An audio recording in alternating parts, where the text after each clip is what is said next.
আসসালামু আলাইকুম প্রিয় ধর্মপ্রাণ ভাই ও বোনেরা, জব মাস্টারের পক্ষ থেকে প্রথমে জানাচ্ছি আসসালামু আলাইকুম।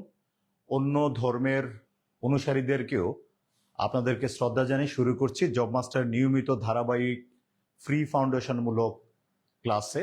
আজকে আপনারা প্রথমে স্লাইডে দেখতে পাচ্ছেন বাংলা বানানের নিয়ম ও শুদ্ধিকরণ, এই অংশটি স্লাইডে দেখতে পাচ্ছেন। আজকের ক্লাসটা হবে একেবারে বাংলা বানানের আদ্যোপান্ত ক্লাস, অর্থাৎ এই ক্লাস করার পরে আপনার বিসিএস, প্রাইমারি, এনটিআরসি এবং বিশ্ববিদ্যালয় সহ সকল প্রতিযোগিতামূলক পরীক্ষায় বাংলা বানানের ইম্পর্টেন্ট বানানগুলো আজকের এই ক্লাস থেকে সমাধান পেয়ে যাবে। আপনাদের কাজ হচ্ছে এই মুহূর্ত থেকে খাতা কলম নিয়ে রেডি থাকেন। কোথাও কোনো কনফিউশন থাকলে আমাকে কোশ্চেন করবেন কমেন্টসে। পাশাপাশি সাউন্ড এবং বোর্ড ক্লিয়ারলি দেখতে পাচ্ছেন কিনা এই কাজগুলো করে আপনারা একটু সহযোগিতা করবেন ক্লাসটা স্টার্ট করতে। তো বরাবরের মতো আজকের এই ক্লাসটিতে থাকছি আমি নিয়ামুল আনাম বিশ্বাস। প্রথমে আমি আপনাদেরকে আজকের এই ক্লাসে জানাচ্ছি আমার পক্ষ থেকে স্বাগত জানাচ্ছি আজকের এই ক্লাসে। স্বাগতম জানাচ্ছি আজকের এই ক্লাসে। সর্বশেষ আপনাদেরকে আজকের এই ক্লাসে সুস্বাগতম জানাচ্ছি। তার মানে প্রথমত বললাম আপনাকে আজকের ক্লাসে স্বাগতম জানাচ্ছি, দ্বিতীয়ত বললাম হচ্ছে সুস্বাগতম জানাচ্ছি, থার্ডলি বললাম আজকের ক্লাসে আমি আপনাকে স্বাগতম জানাচ্ছি, ফুল অ্যান্ড ফাইনাল বি বললাম স্বাগতে জানাচ্ছি। এই চারটা ওয়ার্ড কথা বললাম, সুস্বাগতম, স্বাগতম, স্বাগত, সুস্বাগত।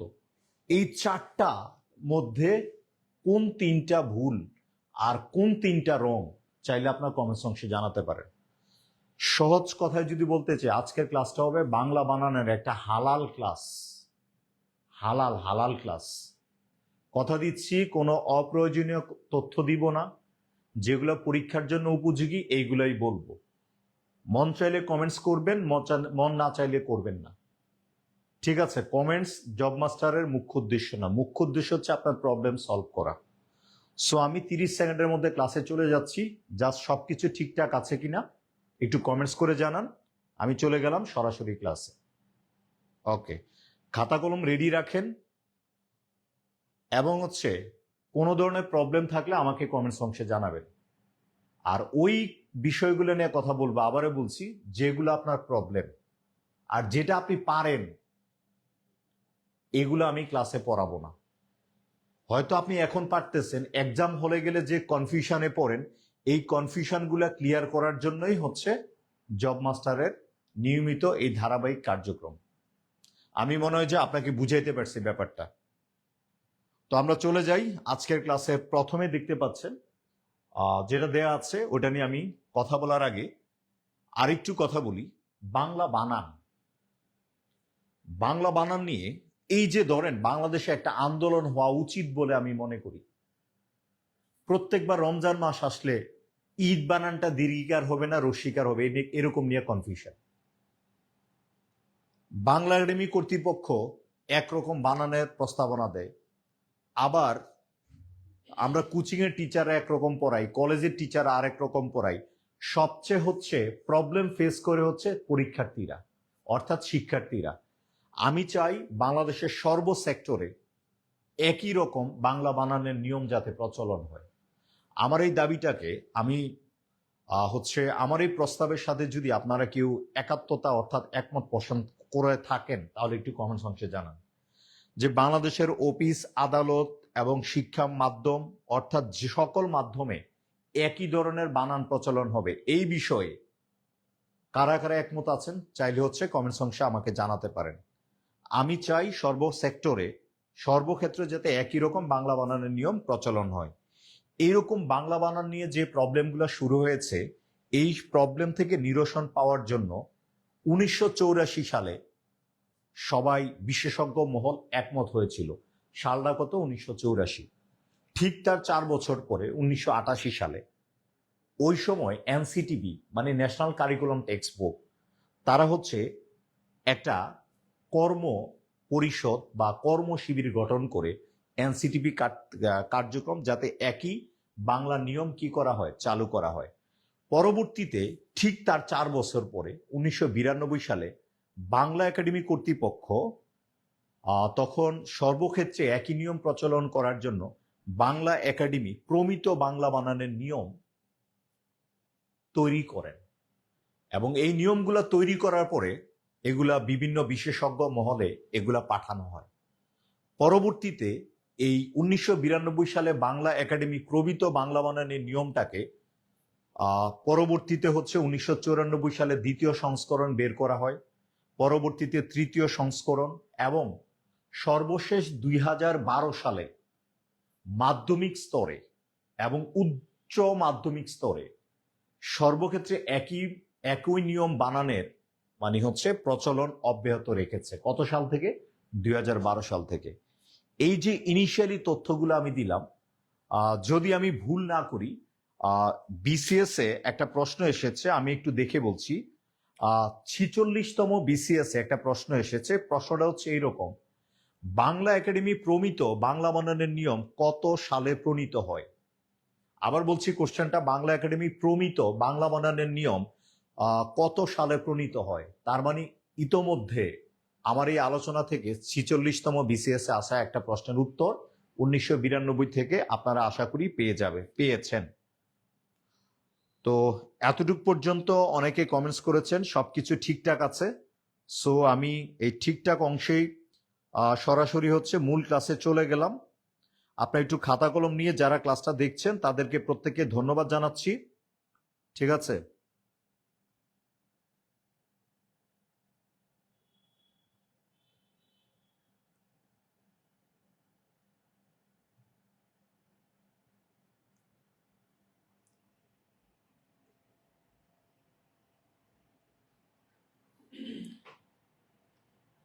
আমি এটা যাতে দেখতে পাই, কমেন্টস গুলো যাতে দেখতে পাই আমার এরকম। আচ্ছা, তাহলে প্রথমত আমি হচ্ছে চলে গেলাম। প্রথম যে স্লাইডটা আপনারা দেখতে পাচ্ছেন, 1 নম্বরে একটা নিয়ম আছে, দেখেন সেটা হচ্ছে কি। 1 নম্বরে যে নিয়মটা আছে একটু দেখবেন, সেটা হচ্ছে রেফ এর পর সাধারণত ব্যঞ্জন বর্ণের দ্বিত্ব হবে না। রেফ এর পর সাধারণত ব্যঞ্জন বর্ণের দ্বিত্ব হবে না। যারা দেখছেন, কমেন্টস ইম্পর্টেন্ট না, জাস্ট একটু বোর্ডের দিকে খেয়াল করেন। জব মাস্টার মানে যে জায়গা আপনার কনফিউশন, ওই জায়গাটা ক্লিয়ার করার জন্য ক্লাসে দাঁড়িয়েছে। যেগুলো আপনি পারেন এগুলার জন্য আমার বলার কিছু নাই, এজন্য আপনাকে অগ্রিম ধন্যবাদ। রেফ এর পর সাধারণত ব্যঞ্জন বর্ণের কি হবে না? দ্বিত্ব হবে না। এই প্রশ্নটাকে আপনি বুঝতে হইলে এর আগে কিছু বিষয় আপনাকে একটু এনশিওর হইতে হবে। রেফ এর পর মানে কি? রেফ মানে কি জানেন? রেফ এর পর র আছে না, এই যে র এর 3টা ভার্সন বাংলা ব্যাকরণে কাজ করে। কখনো এটা রেফ হিসাবে কাজ করে, কখনো র ফলা হিসাবে কাজ করে, কখনো হচ্ছে র বর্ণ হিসাবে কাজ করে। তার মানে খেয়াল করেন, এই জায়গা থেকে একটা বেসিক ক্লিয়ার করেন। র বর্ণটার, র ব্যঞ্জন বর্ণটার বাংলা বর্ণমালায় কয়টা ভার্সন? 3টা। কখনো রেফ, কখনো রফলা, কখনো হচ্ছে র বর্ণ হিসেবে কাজ করে। বলতেছে রেফ এর পরে, পরে বলতেছে পরে সাধারণত, এই কথাটাকে অনেকে গুরুত্ব দেন, একটু গুরুত্ব দেন। সাধারণত, এই সাধারণতটার মধ্যে একটু গুরুত্ব দেন। সাধারণত মানে কি একটু বুঝেন, এই জায়গাটা একটু ফোকাস করেন। দেখেন, আপনি ক্যান্টনমেন্ট এলাকায় চাইলেই কি করতে পারেন না? প্রবেশ করতে পারে না। তার মানে ক্যান্টনমেন্ট এলাকাটা সর্বসাধারণের জন্য না। তার মানে হচ্ছে রেফ এর পর সাধারণত ব্যঞ্জন বর্ণের কি হবে না? দ্বিত্ব হবে না। দ্বিত্ব মানে কি বলেন তো? 2বার। দ্বিত্ব মানে কি বলেন তো? 2বার। কয়বার? 2বার। দ্বিত্ব হবে না। এই না শব্দটার দিকে একটু খেয়াল করেন। এই বিষয়টাকে মনে রাখার জন্য আমি আপনাকে টিপস দিই। যারা মুসলমান আছেন একটু খেয়াল করেন। আপনি ধরেন যেই ফ্যামিলিতে বিয়ে করছেন, তার মানে আপনার বউয়ের চেয়ে আপনার শালী অনেক সুন্দর। মুসলমান ধর্ম মতে আপনার শালী যতই সুন্দর হোক না কেন, আপনি আপনার বউয়ের পাশাপাশি আপনি আপনার শালীকে বিয়ে করতে পারবেন না। তার মানে আপনি পুরুষ কয়টা? একটা। একজন পুরুষ একটা ফ্যামিলিতে বিয়ে করতে পারবে কয়বার? একবার। বলেন তো কয়বার? একবার। কয়বার? একবার। কথা কি বুঝাইতে পারছি? একটা পুরুষ একটা ফ্যামিলিতে বিয়ে করতে পারবে কয়বার? একবার। জামাই মরে গেলে, বউ মরে গেলে হয়তো বা শালীকে বিয়ে করবে, এটা পরের হিসাব। তার মানে হচ্ছে একটা ফ্যামিলিতে একটা পুরুষ কয়বার বিয়ে করতে পারবে? কয়বার? একবার। বিষয়টা মাথায় ঢুকছে? অনেকে মন খারাপ করতে পারেন। একটা পুরুষ একটা ফ্যামিলিতে বিয়ে করতে পারবে কয়বার? একবার। তার মানে একটা ব্যঞ্জন বর্ণের মধ্যে, একটা ব্যঞ্জন বর্ণ যেই বর্ণটার মধ্যে রেফ থাকবে, যেই বর্ণটার মধ্যে রেফ থাকবে তার নিচে ব্যঞ্জন বর্ণ কয়টা থাকবে? একটা। তার মানে হচ্ছে রেফ কয়টা থাকবে বলেন তো? একটা। রেফের নিচে কয়টা ব্যঞ্জন বর্ণ থাকবে? একটা ব্যঞ্জন বর্ণ। কথা কি বুঝাইতে পারছি? তার মানে একটা পুরুষ একটা স্ত্রী, তার মানে একটা বর্ণ একটা রেফ একটা ব্যঞ্জন বর্ণ। Is it clear? তাহলে যদি আপনারা আমার কনসেপ্টটা যদি ক্লিয়ার হয়ে থাকে তাহলে আমাকে একটু জানাবেন কমেন্টস অংশে। দেখেন, অর্জন এই শব্দটার মধ্যে আপনি দেখতে পাচ্ছেন রেফ আছে কয়টা? একটা। তাইলে বর্গীয় জ আছে কয়টা? দুইটা। তার মানে কি এটা ভুল? এটা কি বলেন তো? ভুল। তাহলে এটা সঠিকটা কি হবে? অয়ের অ, রেফ দিলাম, তারপরে কি হবে? বর্গীয় জ ন, অর্জন। তার মানে খেয়াল করেন এই যে স্লাইডে দেখেন কার্য বানানটা ভুল আছে, সূর্য বানানটা ভুল আছে। এই ভুলটা আপনি চাইলে হচ্ছে আমাকে একটু কমেন্টস অংশে জানাতে পারেন। কার্য, কার্য, তাহলে রেফ আছে কয়টা? একটা। তাহলে অন্তস্থ জয়ের পরে কি আছে? জফলা। অনেকে বলতে পারেন ভাইয়া জফলা থাকলে তো কোনো প্রবলেম নাই। আরে ভাই, জফলা হচ্ছে ব্যঞ্জন বর্ণের সংক্ষিপ্ত রূপ। কথা কি বুঝাইতে পারছি? সো এই জফলাটাকেও আপনি এই জায়গায় ব্যঞ্জন বর্ণের সংক্ষিপ্ত হিসাবে বর্ণ ধরতে হবে। সূর্য, তার মানে রেফ একটা, অন্তস্থ জ একটা। সঠিক বানানটা আপনি একটু কমেন্টস করে লেখেন। কার্যালয়, এই জায়গায় সঠিক বানানটা আছে কিনা আমাকে একটু কমেন্টস করেন। কার্যালয়। ধৈর্য বানানটা ধৈকার ধৈ, রেফ আছে একটা, অন্তস্থ জ একটা। তাইলে হচ্ছে এবার একটু খেয়াল করেন, যারা ক্লাস দেখছেন অবশ্যই কমেন্টস করেন। এরপরে দেখেন হচ্ছে কর্ম, রেফ একটা, এই জায়গায় ম আছে কয়টা? দুইটা। রাইট বর্ণ কয়টা? একটা রেফ একটা ব্যঞ্জন বর্ণ। বার্ধক্য, এই বানানটা আমরা অনেক ভুল করি, বার্ধক্য। তাইলে হচ্ছে রেফ একটা, বর্ণ আছে দুইটা, একটা বাদ যাবে, বার্ধক্য। বার্ধক্য। মাধুর্য, ঊর্ধ্ব, কর্তা, কার্তিক, মূর্ছা, সৌন্দর্য, কত্তন, ঐশ্বর্য। এই বানানগুলার সঠিক বানান কি হবে আমাকে একটু কমেন্টস করেন। আপনাকে আবারও বলছি ভাই, আপনার কাছে মনে হবে এই ক্লাসের 99% ইনফরমেশন পারেন। যেই 1% পারেন না, ওই 1% থেকেও তো মানে হচ্ছে পিএসসি পরীক্ষার হলে প্রশ্ন করতে পারে। আমি আপনাকে বলি এই ক্লাসটা করানোর জন্য আমি অনেক স্টাডি করেছি, আপনাদেরকে অনেস্টলি বলি। সো আপনারা আমার অভিজ্ঞতাটা নেন আর আপনি ক্লাসটার ভিতরে একটু কমেন্টস করেন। That's it. আমার ক্লাসটা করার পরে বাংলা বানানের যত নিয়ম আছে আপনি প্র্যাকটিস করেন। যদি আটকান দেন হচ্ছে আমাকে কোশ্চেন করেন। সো এই ক্লাসটা একটু সবাই নিজেদের মধ্যে একটু কি করে দেন? শেয়ার করে দেন। আমি কি ক্লিয়ার? এবার দেখেন এইরকম কতগুলা গুরুত্বপূর্ণ বানান এই জায়গায় দিয়েছি।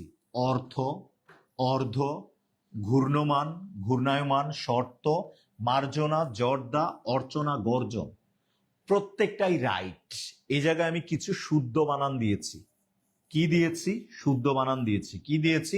শুদ্ধ বানান দিয়েছি। তার মানে আশা করি আপনারা বুঝতে পেরেছেন। আমাদের সমাজে কিছু ব্যতিক্রম লোক আছে, দেখবেন কিন্তু। কি ধরনের ব্যতিক্রম আছে? বউকে তো বিয়া করছেই, পাশাপাশি ওই যে বউর চেয়ে বউর ছোট বোনটা অনেক বেশি সুন্দরী, শালীর দিকেও আবার নজর দেয়। এরকম লোক আপনার পরিচিত, আপনার সোসাইটিতে এরকম কম বেশি আছে কি নাই একটু বলেন তো। আপনার পরিচিত এরকম ব্যতিক্রম লোকজন আপনার সমাজে, আপনার পরিবেশে, আপনার সারাউন্ডিং এ আছে কি নাই আমাকে একটু কমেন্টস অংশে জানান তো। অবশ্যই আছে। তার মানে এরকম যেহেতু ব্যতিক্রম লোক আছে, এরকম ভাবে কিছু ব্যতিক্রম উদাহরণ আছে যেগুলা আপনার অনেকের হয়তো পড়া নাই কিন্তু পরীক্ষার মধ্যে চলে আসে। এরকম বানানগুলা কি কি আমি আপনার একটু বলছি, আপনি একটু লিখে ফেলেন। আমি আপনাকে এরকম কিছু ব্যতিক্রম বানান বলছি যে বানানগুলো আপনার পরীক্ষার জন্য অতীব গুরুত্বপূর্ণ, বাট এই বানানগুলা পরীক্ষার মধ্যে চলে আসে। সেটা হচ্ছে এই বানানগুলা ব্যতিক্রম বানান থেকেও অনেকবার পরীক্ষা আসছে, সেটার প্রমাণ আমি আপনাকে দিচ্ছি। যেমন আমি একটা লিখলাম হচ্ছে সৌহার্দ্য, সৌহার্দ্য, সৌহার্দ্য, তারপরে মনে করেন যে একটা বানান লিখলাম হচ্ছে সৌহার্দ্য, তারপর লিখলাম হচ্ছে একটা বানান লিখলাম হচ্ছে সামর্থ্য। কি লিখছি বলেন তো? সামর্থ্য। তারপরে হচ্ছে বানান লিখলাম হচ্ছে অর্ঘ্য। অর্ঘ্য, এই যে অর্ঘ্য, সৌহার্দ্য, সামর্থ্য, তারপরে কি বলেন তো মানে অর্ঘ্য। অর্ঘ্য মানে কি বলেন তো? পূজার উপকরণ। আরেকটা বানান লিখলাম হচ্ছে দৈর্ঘ্য। দৈর্ঘ্য। আরেকটা বানান লিখলাম হচ্ছে বর্জ্য। আরেকটা বানান লিখলাম কি বলেন তো? বর্জ্য। আরেকটা লিখলাম হচ্ছে মর্ত। আরেকটা লিখলাম হচ্ছে হর্ম। কি লিখছি বলেন তো? হর্ম। আবার বলছি সৌহার্দ্য, তারপর হচ্ছে সামর্থ্য, দৈর্ঘ্য, অর্ঘ্য, বর্জ্য, মর্ত, হর্ম। এরপরে আরো কিছু বানান পরীক্ষা আসে, দেখেন হচ্ছে চর্বচোষ্য। চর্বচোষ্য। চর্বচোষ্য। এরপরে আরেকটা বানান প্রায়শই পরীক্ষা আসে বই বর্ণ। আরেকটা আছে হচ্ছে নৈর্বৃত্তিক। নৈর্বৃত্তিক, এই যে নৈর্বৃত্তিক। তার মানে এই যে দেখেন, এখন আপনারা আমাকে প্রশ্ন করতে পারেন যে ভাই এই ব্যতিক্রমের মধ্যে আমরা কেন পরীক্ষার হলে প্রশ্ন কমন পাই না? আমি আপনাকে বলি, যেটা সহজ এটা হচ্ছে স্টুডেন্টরা পড়ে, বাট এর বাইরেও যে আরো গুরুত্বপূর্ণ নিয়ম আছে সেটা আজকের ক্লাসে পেয়ে যাবেন। তাইলে এই যে দেখেন ব্যতিক্রম, বোর দিকেও নজর দেয়, শালির দিকেও নজর দেয়। দৈর্ঘ্য, রেফও আছে, একটা ব্যঞ্জন বর্ণ আছে, জফলা আছে। তার মানে এটা আপাত দৃষ্টিতে আপনার কাছে ভুল মনে হইতে পারে, বাট এই প্রত্যেকটা বানানই কি বলেন তো? শুদ্ধ। প্রত্যেকটা বানানই কি বলেন তো? শুদ্ধ। তার মানে হচ্ছে দৈর্ঘ্য, সৌহার্দ্য, সামর্থ্য, অর্ঘ্য, বর্জ্য, মর্ত, হর্ম, চর্বচস্য, বৈবর্ণ, তারপরে কি বলেন তো? নৈর্বৃত্তিক। তার মানে এই যে আজকের ক্লাসে আমি দাঁড়িয়েছি আপনাদের সাথে ক্লাসটা নেয়ার জন্য, যে ভাইয়া নিয়ম, বাংলা মননের নিয়ম পড়াইতে আসছি, তো নিয়মের মধ্যে আবার ব্যতিক্রম কেন ভাই? ব্যতিক্রমের পরে আরো ব্যতিক্রম, তাইলে আপনাদের কি ভাই অবস্থা খারাপ হয়ে যাচ্ছে না? ভাই নিয়ম পড়বো না ব্যতিক্রম পড়বো? যদি আপনার জব লাগে, যদি চাকরি পাওয়া লাগে, তাহলে আমি আপনাকে বলতে চাই সেটা হচ্ছে আপনাকে আজকের ক্লাসটা আপনাকে গুরুত্ব দিয়ে পড়তে হবে। কেন আমি আপনাকে বলতে চাই সেটা একটু বুঝেন। বিসিএস এ বাংলায় যদি আপনি এক পাতা যদি শুদ্ধ বাংলা লিখতে পারেন, তাহলে আপনি ভাই বাংলায় প্রস্তুতি আপনার ইনাফ, যথেষ্ট। বাট বানানের নাম্বার ভুল হওয়ার কারণে, বানানের পর্যাপ্ত মানে হচ্ছে অসাবধানতার কারণে অনেক স্টুডেন্ট তার প্রত্যাশিত ক্যাডার পায় না। সো এই বিষয়ে আর কিছু বলবো না। তার মানে হচ্ছে আমি মূল ক্লাসে চলে গেলাম। তার মানে হচ্ছে প্রথমে আমরা নিয়ম পড়লাম, তার প্র্যাকটিস করলাম, তারপরে হচ্ছে ব্যতিক্রমগুলো দেখলাম। আজকে ব্যতিক্রম, সকল ধরনের ব্যতিক্রমের হচ্ছে উত্তর আপনারা আজকের ক্লাস থেকে পেয়ে যাবেন। এবার দেখেন দ্বিতীয় যে স্লাইডে যে কোশ্চেনটা আছে, দেখেন এই জায়গা থেকে কত পরিমাণ কোশ্চেন আসছে সেটা নিয়ে আমি একটু পরে কথা বলবো। আগে দেখেন বিশেষণজাত শব্দকে শব্দের শেষে, বিশেষণজাত শব্দের শেষে দীর্ঘিকার থাকলে, কোন কার থাকলে? দীর্ঘিকার থাকলে, এবং তারপরে যদি তয় বয় তা নি, এরপরে হচ্ছে এই প্রত্যয়গুলা থাকে, এই প্রত্যয়গুলা থাকে, এবং বিদ্যা, জগৎ, সভা, পরিষদ, তত্ত্ব, এইগুলা যদি যুক্ত থাকে, যুক্ত থাকলে ওই শব্দের শেষের দীর্ঘিকার, শেষের দীর্ঘিকারটা কোনকার হবে? রস্যিকার হবে। কোনকার হবে? রস্যিকারটা হবে। তার মানে এত বড় নিয়মটাকে আমি একটু সংক্ষিপ্ত করছি, আমি আমার মতো করে একটু সংক্ষিপ্ত করে দিচ্ছি। দেখেন বিশেষণজাত শব্দের শেষে দীর্ঘিকার থাকে, কোনো একটা শব্দ বিশেষণ কিনা মানে অ্যাডজেক্টিভ কিনা, এটা আমি কিভাবে বুঝবো সেটা একটু বুঝি। কোনো একটা শব্দকে যদি আপনি কেমন, কোনো একটা শব্দকে কেমন, কত, কততম, কততম, কয়টি, তারপরে হচ্ছে কি পরিমাণ, কি পরিমাণ, কি পরিমাণ, তারপরে হচ্ছে কি রকম, কি রকম ইত্যাদি দিয়ে প্রশ্ন করে আপনি উত্তর পান, ডেফিনেটলি সেটা হবে কি বলেন তো? অ্যাডজেক্টিভ বা কি বলেন তো? বিশেষণ। সেটা কি হবে? অ্যাডজেক্টিভ বা বিশেষণ। আমার কথা কি বুঝাইতে পারছি? কোনো একটা পদকে যদি আপনি কেমন, কততম, কয়টি, কি পরিমাণ, কি রকম, কততম, কয়টি, ইত্যাদি দিয়ে প্রশ্ন করে উত্তর পান, এই উত্তর প্রাপ্ত পদটি হচ্ছে কি বলুন তো? অ্যাডজেক্টিভ। বললাম যে আদিল ভালো ছেলে, প্রশ্নটা কি করলাম? আদিল ভালো ছেলে। তাহলে আদিল কেমন ছেলে? ভালো। এই যে কেমন দিয়ে প্রশ্ন করে যে উত্তরটা পাইছি ওইটাই হচ্ছে কি ভালো। এই ভালোটাই কি বলুন তো? অ্যাডজেক্টিভ। এবার দেখেন প্রায় সময় জবের পরীক্ষায় কোশ্চেন আসে রোগা ছেলে, কেমন ছেলে? রোগা ছেলে। আবার প্রশ্ন আসে তাজা মাছ, তাইলে কেমন মাছ? তাজা মাছ। বিঘাটুক জমি, তাহলে কতটুক জমি? বিঘাটুক। অর্ধেক সম্পত্তি, তার মানে হচ্ছে মাটির কলসি। 26শে মার্চ। এই যে প্রশ্নবাচক এই যে পদগুলা দ্বারা আমি প্রশ্ন করলে যে উত্তরটা পাবো সেটাই কি বলেন তো? অ্যাডজেক্টিভ। আশা করি আপনি অ্যাডজেক্টিভ কি চিনতে পারছেন। বিশেষণজাত শব্দের শেষে কোনকার থাকলে? দীর্ঘিকার থাকলে, এবং তারপরে যদি আপনি ত, তা, নি, প্রত্যয়, প্রত্যয় লিখতে প্রথম বর্ণটা কি দিয়া? প দিয়া। তার মানে হচ্ছে প্রত্যয়টা শব্দের কোথায় যুক্ত হবে? পরে। প্রত্যয়টা কোথায় যুক্ত হবে? শব্দের পরে যুক্ত হবে। তাহলে বেসিক্যালি প্রত্যয় লিখতে প্রথম বর্ণটা কি দিয়া? প দিয়া। তার মানে প্রত্যয়টা শব্দের কোথায় যুক্ত হবে? পরে যুক্ত হবে। তার মানে হচ্ছে আহ ত, তয়, বয়, তা, নি প্রত্যয় কি হলে? যুক্ত হওয়ার পাশাপাশি যদি বিদ্যা, জগৎ, সভা, পরিষদ, তত্ত্ব এগুলো যুক্ত করা হয় তাহলে ওই যে মূল শব্দের দীর্ঘিকারটা, তাহলে মূল শব্দের যে দীর্ঘিকারটা আছে, মূল শব্দের কোনকার দীর্ঘিকারটা থাকে, তাহলে ওই দীর্ঘিকারটা কোনকার হয়ে যাবে? রস্যিকার হয়ে যাবে। কোনকার হয়ে যাবে? রস্যিকার হয়ে যাবে। কোনকার হয়ে যাবে? রস্যিকার। যেমন আমি আপনাকে একটা শর্ট টেকনিক যদি বলি, শর্ট টেকনিক যদি বলি, যেমন হচ্ছে শব্দের শেষে দীর্ঘিকার, তারপরে হচ্ছে তা, তয়, বয়, নি, বিদ্যা, জগৎ, পরিষদ, সভা ইত্যাদি যদি থাকে তাহলে ওই যে মূল শব্দের দীর্ঘিকারটা কোনকার হয়ে যাবে? রস্যিকার। মূল শব্দের হচ্ছে কোনটা কোনকার হয়ে যাবে? দীর্ঘিকার হয়ে যাবে। তাহলে আশা করি তাহলে এবার তাইলে আপনি হচ্ছে আমার সাথে একটু প্র্যাকটিস করে আসেন। তাইলে দেখেন, তাহলে আবার বলছি, দীর্ঘিকারের পরে যদি এই জায়গার যে কোনো একটা দেখেন তাহলে মূল শব্দের দীর্ঘিকারটা কোনকার হয়ে যাবে?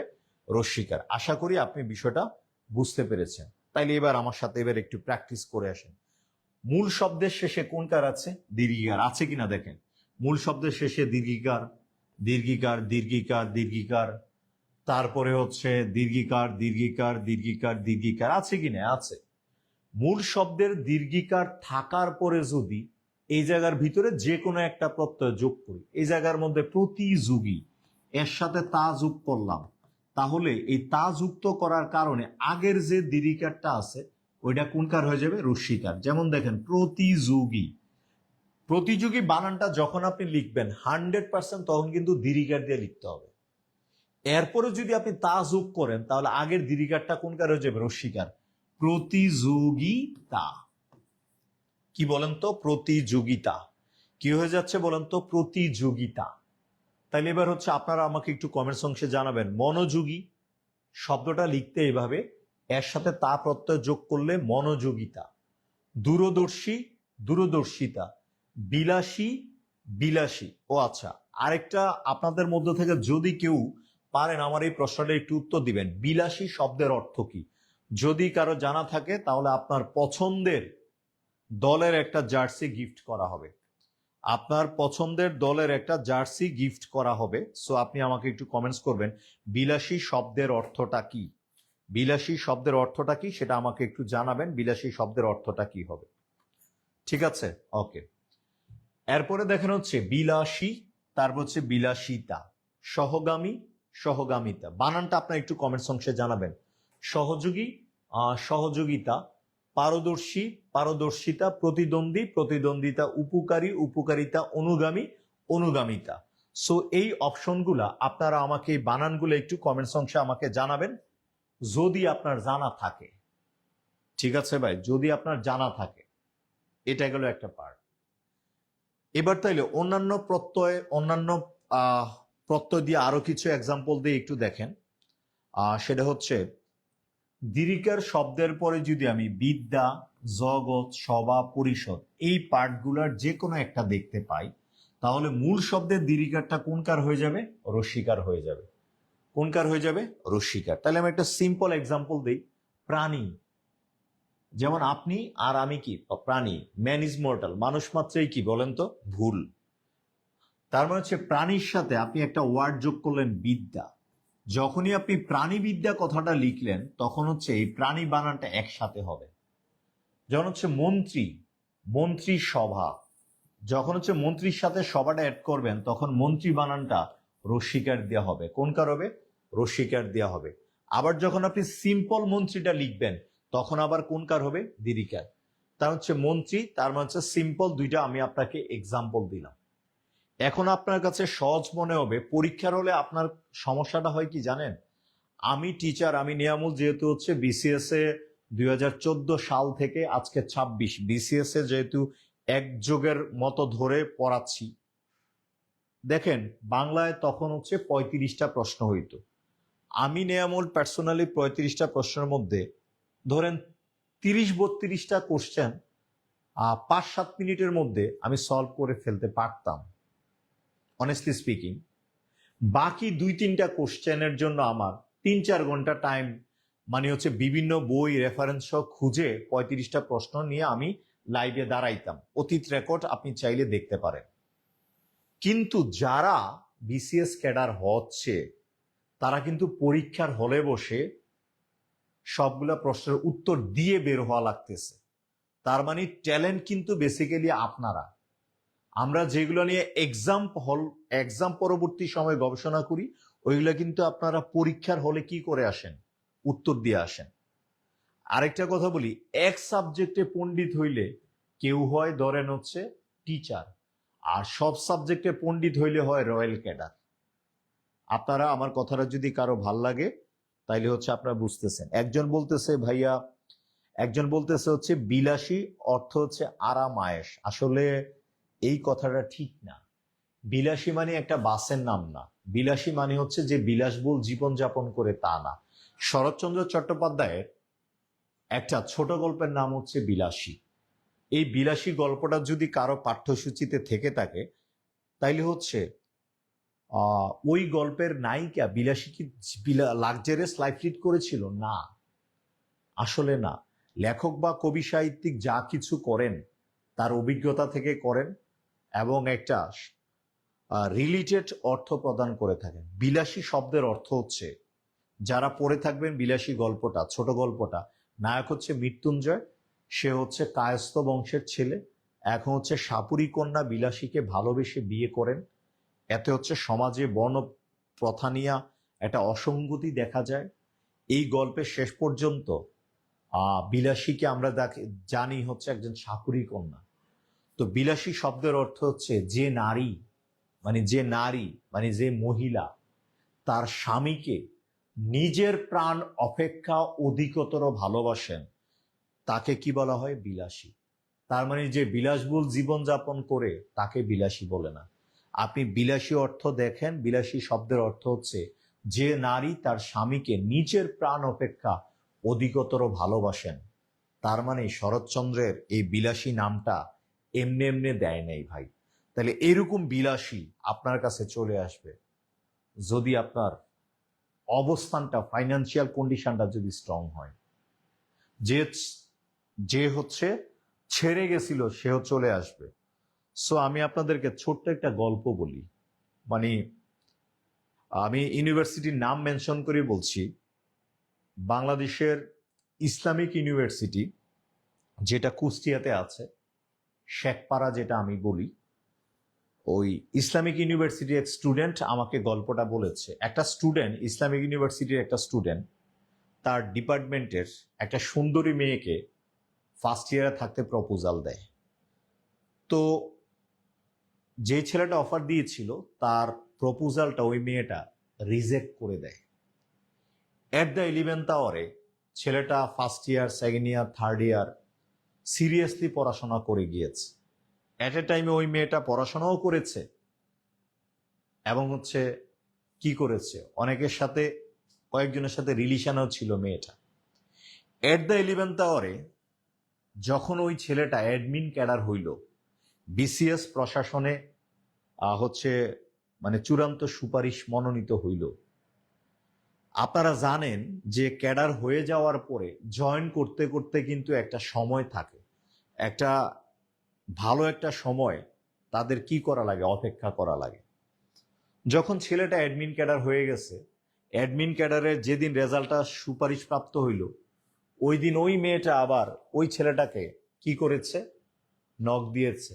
আচ্ছা, ফার্স্ট ইয়ারে থাকাকালীন সময়ে আমার জন্য যে তোমার ফিলিংসটা ছিল, ওই ফিলিংসটা কি এখনো জাগ্রত আছে? মেয়েটা প্রশ্ন করেছিল ছেলেটাকে। ছেলেটা বলেছে সেই ফিলিংসটা এখনো তোমার জন্য আমি রেখে দিয়েছি। কে বলেছে? ছেলেটা। এবার তাদের মধ্যে হচ্ছে রিলেশনটা আবার কন্টিনিউ হইল। এট দ্য 11th আওয়ারে তাদের রিলেশনটা ভালোই চলতেছিল।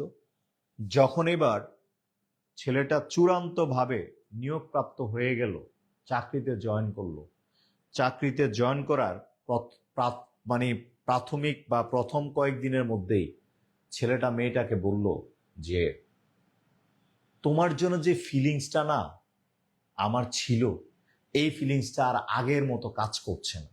সো আজকে থেকে আমরা হচ্ছে রিলেশনটা কি করতে পারি, কাট আপ করতে পারি। এই বলে ছেলেটা রিলেশনটা কাট আপ করলো।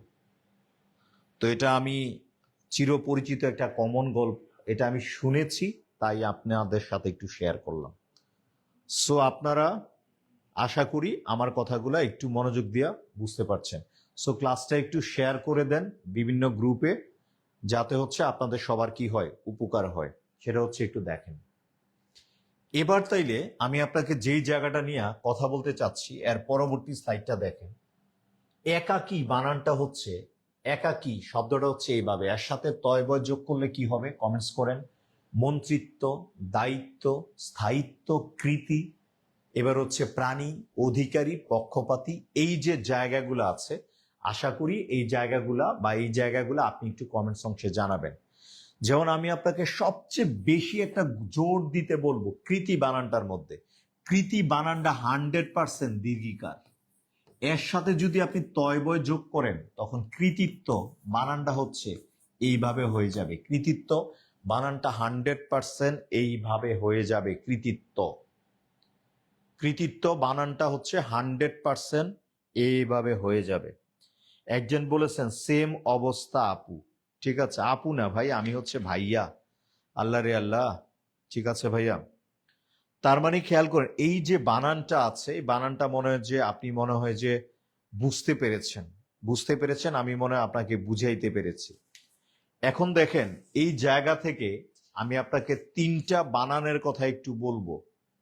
যেমন দেখেন হচ্ছে এই জায়গাটার ভিতরে তিনটা বানান একটু ব্যতিক্রম আছে, এই ব্যতিক্রম বানানটা একটু খেয়াল করবেন। ব্যতিক্রম বানানটা একটু দেখেন। যোগ্য, এই যে দেখেন হচ্ছে যোগ্য, এর সাথে তা যোগ করলে বানানটা এভাবে হবে যোগ্যতা। যোগ্যতা বানানটা এভাবে হবে। আরেকটা বানান বললাম হচ্ছে দুর্লক্ষতা। দর্শক, দুর্লয়রেফ ক্ষয় জফলা, দুর্লক্ষতা বানানটা হচ্ছে বেসিক্যালি এইরকম। দুর্লক্ষতা বানানটা হচ্ছে এইভাবে, দুর্লক্ষতা। আরেকটা বানান পরীক্ষার মধ্যে আসে দুর্লঙ্ঘ। দর্শক, দুর্লয়রেফ ও খ জফলা, দুর্লক্ষ।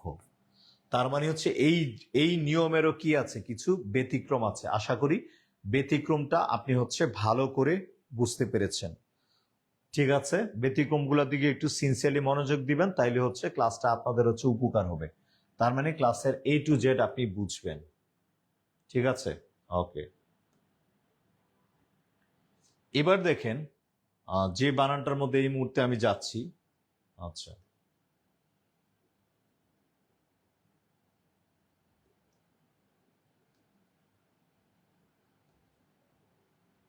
আচ্ছা, এবার যে বানানটা নিয়ে আমি কথা বলবো, এই বানানটা থেকে কতগুলা এক্সাম্পল যে পরীক্ষা আসছে BCS প্রাইমারি NTSC, এটা আপনি একটু আশা করি আপনি মনোযোগ দিয়ে দেখেন, কমেন্টস না করলেও চলবে, আপনি একটু বুঝেন। বিশেষণজাত শব্দের সাথে তা এবং জফলা, তা এবং কি বলেন তো, জফলা, যে কোনো একটি প্রত্যয় যোগ করে বিশেষ্য করতে হয়। আচ্ছা, এই নিয়মটাকে একটু আমি আমার মতো করে মডিফায়ার করে আমি লিখছি। দেখেন, বিশেষণজাত শব্দকে মানে একটা অ্যাডজেক্টিভ শব্দকে যদি আমি নাউন বানাইতে চাই, এক কথায় হচ্ছে অ্যাডজেক্টিভকে যদি আমি কি বানাইতে চাই, নাউন বানাতে যাই, তাহলে এর প্রসেস হচ্ছে কয়টা? দুইটা। কয়টা বলেন তো? দুইটা।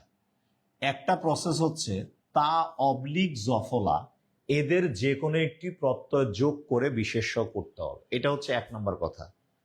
আমি আপনাকে আবার বলছি, একটা অ্যাডজেক্টিভ জাত শব্দকে নাউন বানানোর প্রসেস হচ্ছে কয়টা? দুইটা।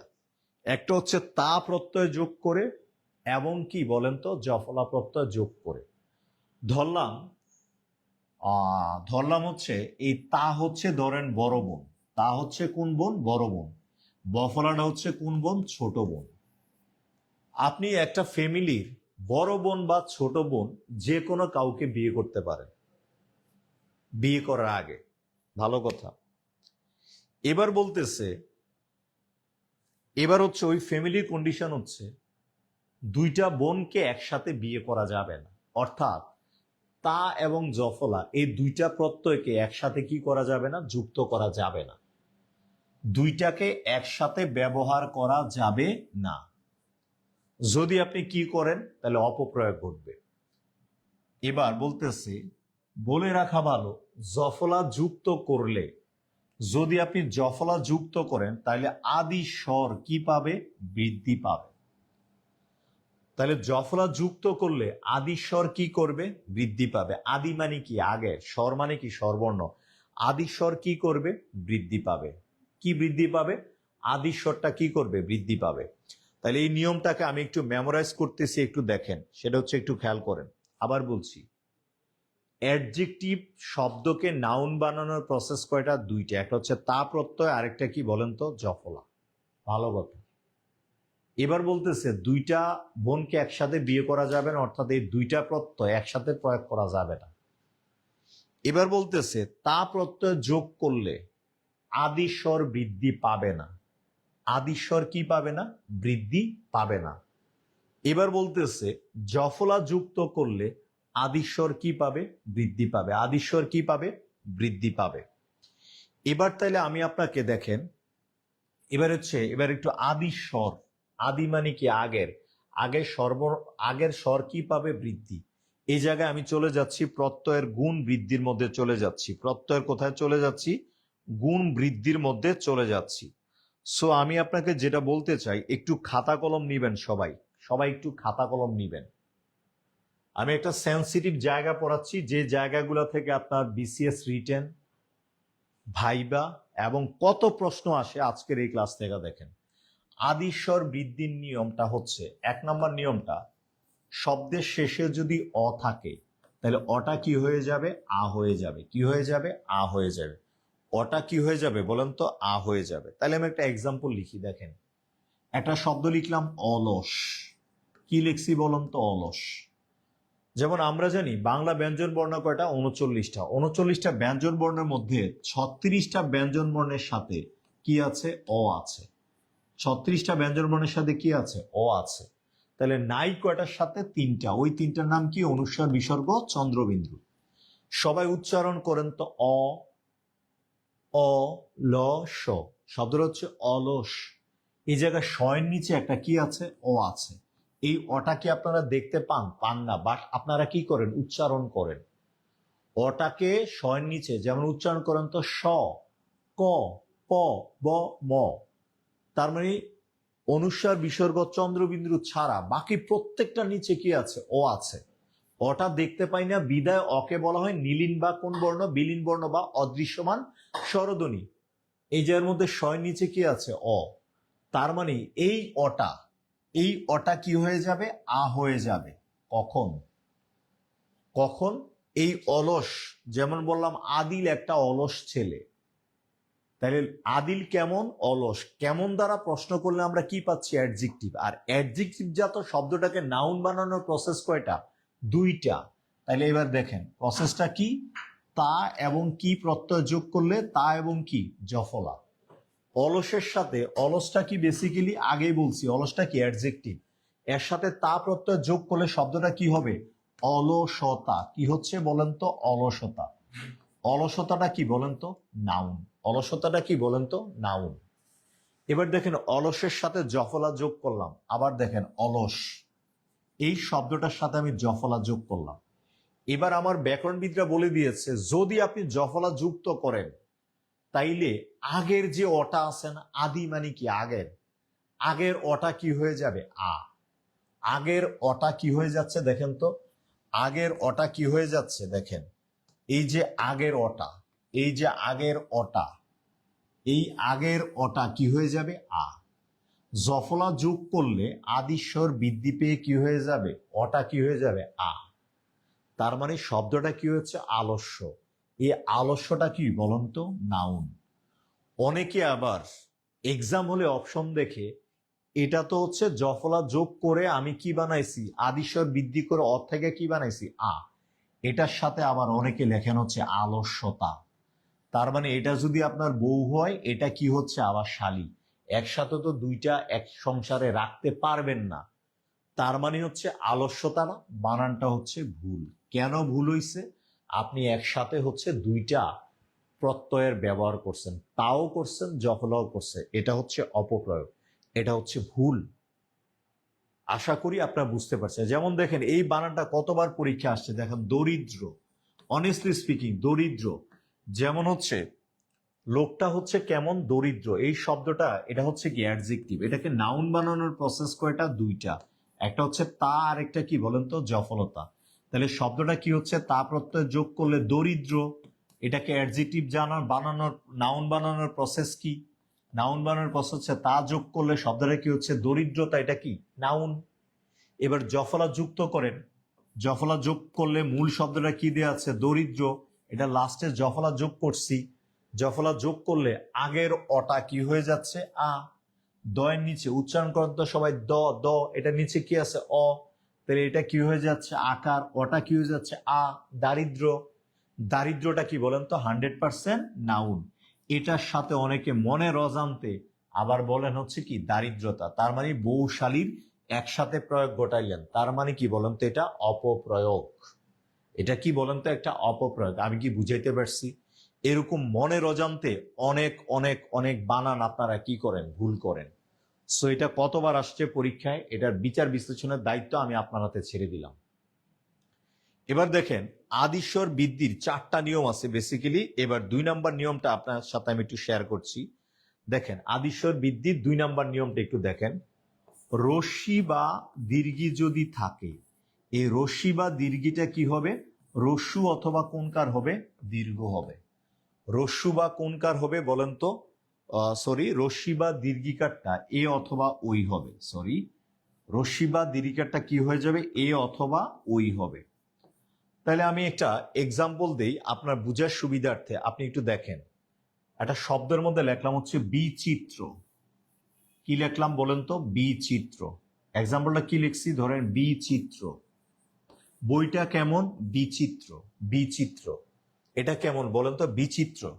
লোকটা বইটা কেমন? বিচিত্র, মানে ভ্যারাইটিস কালার। তাহলে বিচিত্রটা হচ্ছে কি? অ্যাডজেক্টিভ। এটার সাথে আমি তা প্রত্যয় যোগ করলে কি হচ্ছে বলেন তো? বিচিত্রা।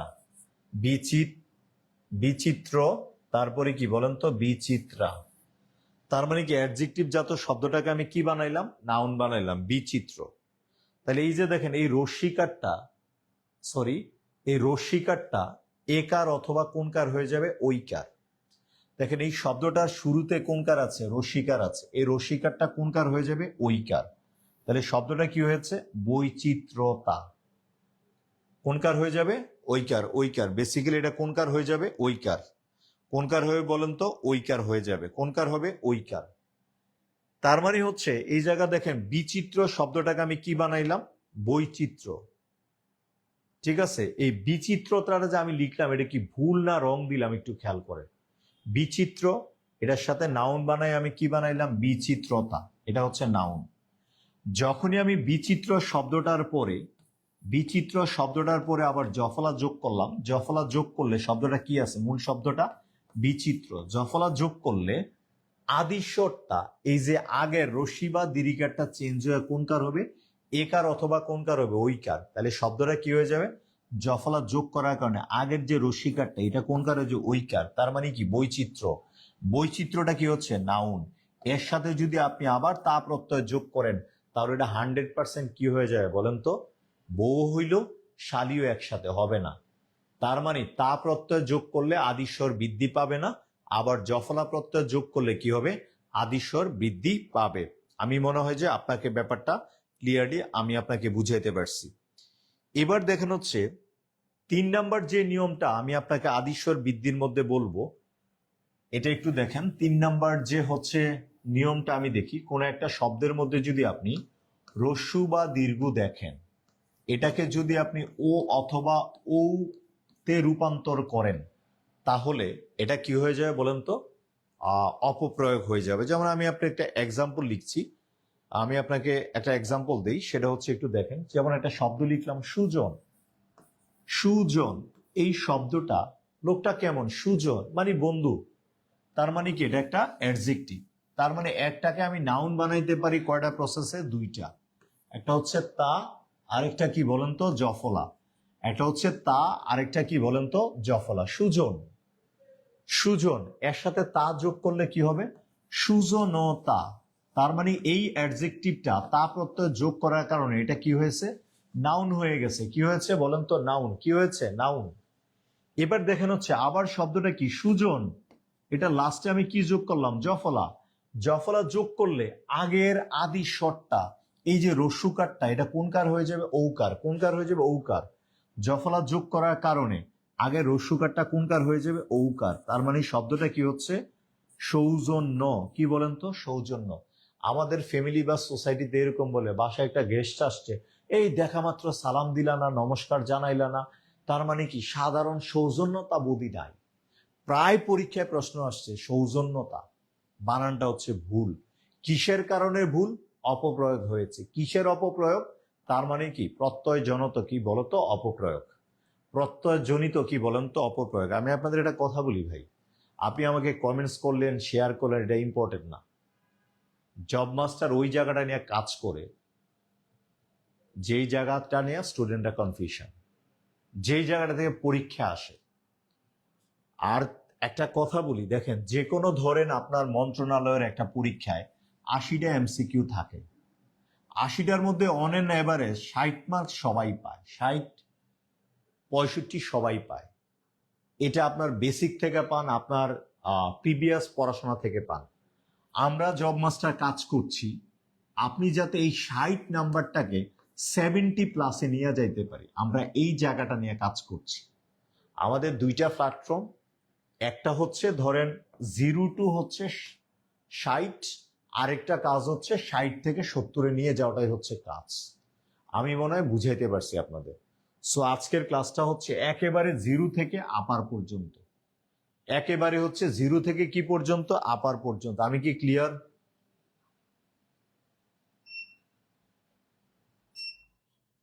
0 থেকে কোন জায়গা পর্যন্ত, একেবারে হচ্ছে আপার পর্যন্তই হচ্ছে আজকের এই ক্লাসটা। সো আশা করি আপনার এই জায়গাটা বুঝতে পারছেন। এবার দেখেন আদিস্বর বৃদ্ধির 4 নাম্বার নিয়মটা আমি হল অফ করে বলতে পারি যে আপনাকে এই জায়গাটা নিয়ে কেউ পড়াইছে কিনা আপনি একটু ক্লিয়ার কনফার্ম হয়ে যাবেন। রিটা কি হয়ে যাবে, আর হয়ে যাবে। রিটা কি হয়ে যাবে, আর। যেমন আপনি একটা দেখেন, যদি বলি হচ্ছে ক্রি যোগ নক সমান সমান কি বলেন তো, কারক। কিভাবে হয়েছে সেটা আপনি নিজেও জানেন না, মুখস্থ করেছেন। দেখেন হচ্ছে রিটা কি হয়ে যাবে, আর। এই জায়গাটা দেখেন হচ্ছে রি বর্ণটার কিন্তু দুইটা রূপ, একটা হচ্ছে কখনো রি অথবা কি বলেন তো রিকার। এবার দেখেন হচ্ছে কারকটা কিভাবে হইল, দেখেন কয়ের নিচে কি আছে, ও আছে। আমি আপনাকে আগে এনশিওর করেছি 36টা বর্ণের নিচে কি আছে, ব্যঞ্জনের নিচে ও আছে। কয়ের নিচে কি আছে, ও আছে। অ এর পরে এরপরে কি আছে, আকার। এই যে র, তার মানে কি আর। তাহলে ক্রি যোগ নক সমান সমান কি বলেন তো, কারক। তার মানে এই জায়গায় কি বলেন তো, প্রত্যয় বৃদ্ধি আদি স্বরে কাজ করেছে। আরেকটা এক্সাম্পল দিয়ে দেখেন, ক্রি যোগ তা সমান সমান, আমরা একটু বুঝার সুবিধার্থে বানানটা এইভাবে লিখছি, কর্তা। যদিও বানানটা এইভাবে, কর্তা। তাহলে ভাই এই জায়গাটার ভিতরে আপনি মানে হচ্ছে আর পাইলেন কিভাবে, বা আর পাইলেন কিভাবে, দেখেন কয়ের নিচে অ, ও আছে। কয়ের নিচে কি আছে, অ। রেখার পরিবর্তে কি র। যদি আপনি রিকারের পরিবর্তে অর দেখেন, রিকারের পরিবর্তে যদি অর দেখেন, তাহলে এটা হবে প্রত্যয়ের কি বলেন তো গুণ। আর যেহেতু হচ্ছে রিকারের পরিবর্তে আমি আর দেখতে পাইছি, এটা কি প্রত্যয়ের কি বলেন তো বৃদ্ধি। প্রত্যয়ের কি বলেন তো বৃদ্ধি। আশা করি আপনারা মানে প্র্যাকটিক্যাল লাইফেও বউরে নিয়ে সুখী থাকবেন। ঠিক আছে, শালির দিকে নজর দিয়েন না। তার মানে হচ্ছে একটা প্রত্যয় যোগ করবেন, তা অথবা জফলা, কিন্তু দুইটা একসাথে করা যাবে না। যদি জফলাটা করেন তাহলে আদিস্বর বৃদ্ধি পাবে। আমার মনে হয় যে কনসেপ্টটা আমি আপনাকে বুঝাইতে পারছি। সো ধন্যবাদ। এতক্ষণে আপনাদের এই কনফিউশন গুলা ক্লিয়ার হয়েছে কিনা আমাকে একটু কমেন্টস অংশে জানান এবার, যে আসলে বেসিক জায়গাগুলা নিয়ে, যে জায়গাগুলা প্রবলেম, এই প্রবলেমগুলা নিয়ে ক্লাসে গুলা হচ্ছে কিনা সেটা হচ্ছে একটু জানাবেন আমাদের।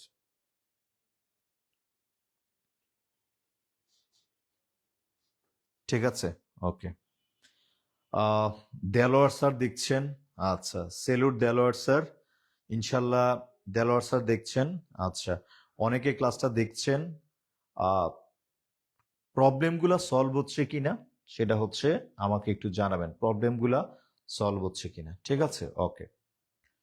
প্রত্যেকটা মানুষের চেহারা একরকম, কিন্তু হচ্ছে প্রবলেম কিন্তু কি আলাদা আলাদা। সো আমার কাছে যেগুলো প্রবলেম মনে হচ্ছে সেটা আপনার সাথে শেয়ার করছি। অলস শব্দটা, এটা আমি করে ফেলেছি প্রত্যেকটা এক্সাম্পল। আমি আশা করি এই জায়গা থেকে আপনারা পারবেন, প্রবলেম হবে না। ঠিক আছে, কৃপণ। আচ্ছা, এবার দেখেন, এবার যে বানানটা আছে, দেখেন, ও নাকি অনুস্বার তার নির্ণয়ে সূত্রাবলী। এই জায়গা থেকে অনেক প্রশ্ন পরীক্ষা আসছে। সন্ধিবদ্ধ পদের প্রথম পদের শেষ বর্ণ ম থাকলে, শেষ বর্ণটা কি থাকলে ম থাকলে, সন্ধি বিচ্ছেদে এই মটা কি হয়ে যাবে অনুস্বার হয়ে যাবে। তার মানে হচ্ছে অন্যথায় সন্ধি সাধিত শব্দ না হলে ও হবে। তার মানে হচ্ছে এটা নিয়ে আপনারে অনেক কিছু বলার নাই, আপনি এই জায়গাটা পারেন। দেখেন, অহংকার, কোন সন্ধিজাত শব্দের মধ্যে যদি আপনি নাসিক্য বর্ণ দেখতে পান, যেমন হচ্ছে ও, ইয়, তারপর হচ্ছে মূর্ধন্য ন, দন্তন্য ন, ম, তারপর হচ্ছে অনুস্বার, এই বর্ণগুলোর পরিবর্তে আমি কি দিব? ম হসন্ত দিব। কি হসন্ত? ম হসন্ত। তার মানে এই জায়গার ভিতরে অনুস্বার আছে, অনুস্বার আছে, অনুস্বার আছে, অনুস্বার আছে, অনুস্বার আছে, অনুস্বার আছে, অনুস্বার আছে। আপনি কোন জায়গাটা নিয়ে কাজ করবেন সেই জায়গাটা একটু দেখেন। অহম, অনুস্বারের পরিবর্তে আমি কি দিব? বয়হস। অহম যোগকার, অলম যোগকার, সমযোগ গীত, সমযোগ কীর্ণ, ভয়ম যোগ কর, সংঘ শুভঙ্কর, সমযোগ ঘটন, সংগঠন। আশা করি এই বানানগুলো আপনি পারবেন। এবার দেখেন হচ্ছে আমি পরবর্তী স্লাইডে যাচ্ছি, একটু দেখেন। এগুলো আপনার পরিচিত, এই জায়গায় আমি হচ্ছে আর বেশিক্ষণ থাকলাম না। এই জায়গা থেকে আপনি যখন ক্যাডার হয়ে যাবেন বা আপনি প্রাইমারি স্কুলে শিক্ষক হবেন অথবা এনটিআরসি শিক্ষক হবেন, এই জায়গাটা আপনার প্র্যাকটিক্যাল লাইফে কাজে দিবে। সেটা হচ্ছে কোনটা একটু দেখেন। সেটা হচ্ছে দেখেন, নারীবাচক সম্বোধনে, নারীবাচক সম্বোধনে এই জায়গাটা আমি কেন পড়াচ্ছি আমি আপনাকে একটা কথা বলি। আমার এক খুব কাছের একটা বড় ভাই, বিসিএস ক্যাডার, ওনার নাম ধরেই বলছি, সাকিব ভাই। আমার খুব একটা শ্রদ্ধাভাজন বড় ভাই হচ্ছে সাকিব ভাই। উনি এখন গাইবান্ধা সরকারি মহিলা কলেজে আছেন শিক্ষা ক্যাডারে। উনি একটা কথা বলেছিল, ওনার ভাইবার এক্সপিরিয়েন্সটা আপনাদের সাথে শেয়ার করি। উনি যেদিন হচ্ছে পিএসসিতে ভাইবা দেওয়ার জন্য গিয়েছিলেন, ওনার ভাইবা বোর্ডের দায়িত্বে ছিলেন একজন মহিলা, মানে হচ্ছে পিএসসি মেম্বার ছিলেন। তো উনি বলেছিলেন সালাম দিতে গিয়ে ইন্ট্রোডিউস বা প্রাথমিক লেভেলে বলেছিল আসসালামু আলাইকুম ম্যাডাম। এই ম্যাডাম কথাটা উনি নিতে পারেননি। তার মানে হচ্ছে সম্মানের ক্ষেত্রে নারী পুরুষ, ইংরেজি মডার্ন ল্যাঙ্গুয়েজে কিন্তু নারী পুরুষ উভয়কে হচ্ছে মিস্টার বলে সম্বোধন করা হয়। এই কারণে ওনাকে কিন্তু হচ্ছে ভাইবাটা ওনার মনোভূত হয় নাই, এই কারণে উনি শিক্ষা ক্যাডারে এসেছেন। কিন্তু উনি অনেক রিটেনে ভালো নাম্বার ছিল, নাম্বার থাকা সাপেক্ষেও উনি ওনার পছন্দের যে রয়্যাল ক্যাডার ছিল ওইটা উনি পাননি। উনি এই মুহূর্তে শিক্ষা ক্যাডারে আছেন। সো আশা করি এই বানানের গুরুত্বটা আপনি ওই দিন উপলব্ধি করবেন যখন আপনি এরকম ভাইবা ফেস করতে যাবেন, অভিজ্ঞতা জায়গায় যাবেন, তখন হচ্ছে এই জায়গাটা আপনি আসলে গুরুত্ব দিয়া খেয়াল করবেন। ঠিক আছে? তো প্রথমে যে কথাটা বলছি একটু দেখবেন, সেটা হচ্ছে বলছিলাম নারীবাচক সম্বোধনের শেষে, শব্দের শেষে আকারের পরে কোন স হবে? দন্ত স হবে। নারীবাচক সম্বোধনে শেষের আকারের পরে কি হবে? দন্ত স হবে। কি হবে বলেন তো? দন্ত স হবে। আচ্ছা, আবার দেখেন পুরুষবাচক পুরুষবাচক সম্বোধনে শেষের একারের পরে মূর্ধন্য স হবে। তাহলে এই জায়গাটা একটু খেয়াল করে, নারী শব্দটা না লেখা আমি এই জায়গায় স্ত্রী লিখলাম, নারীর জায়গাটা বাদ দিয়ে আমি লিখলাম কি বলেন তো? স্ত্রী। দেখেন এই জায়গাটা টেকনিক আছে, স্ত্রীবাচক সম্বোধনের শেষের আকারের পরে, শেষের আকারের পরে তাইলে হচ্ছে কি হবে? দন্ত স না, শব্দটা হবে দন্ত সরসুকা সু। কি বলেন তো? দন্ত সরসুকা সু। কি হবে? দন্ত সরসুকা সু।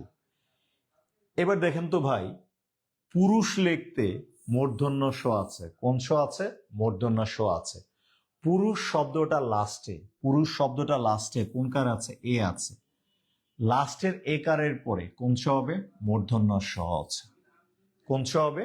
মূর্ধন্য স আছে। কোন স হবে? মূর্ধন্য স আছে।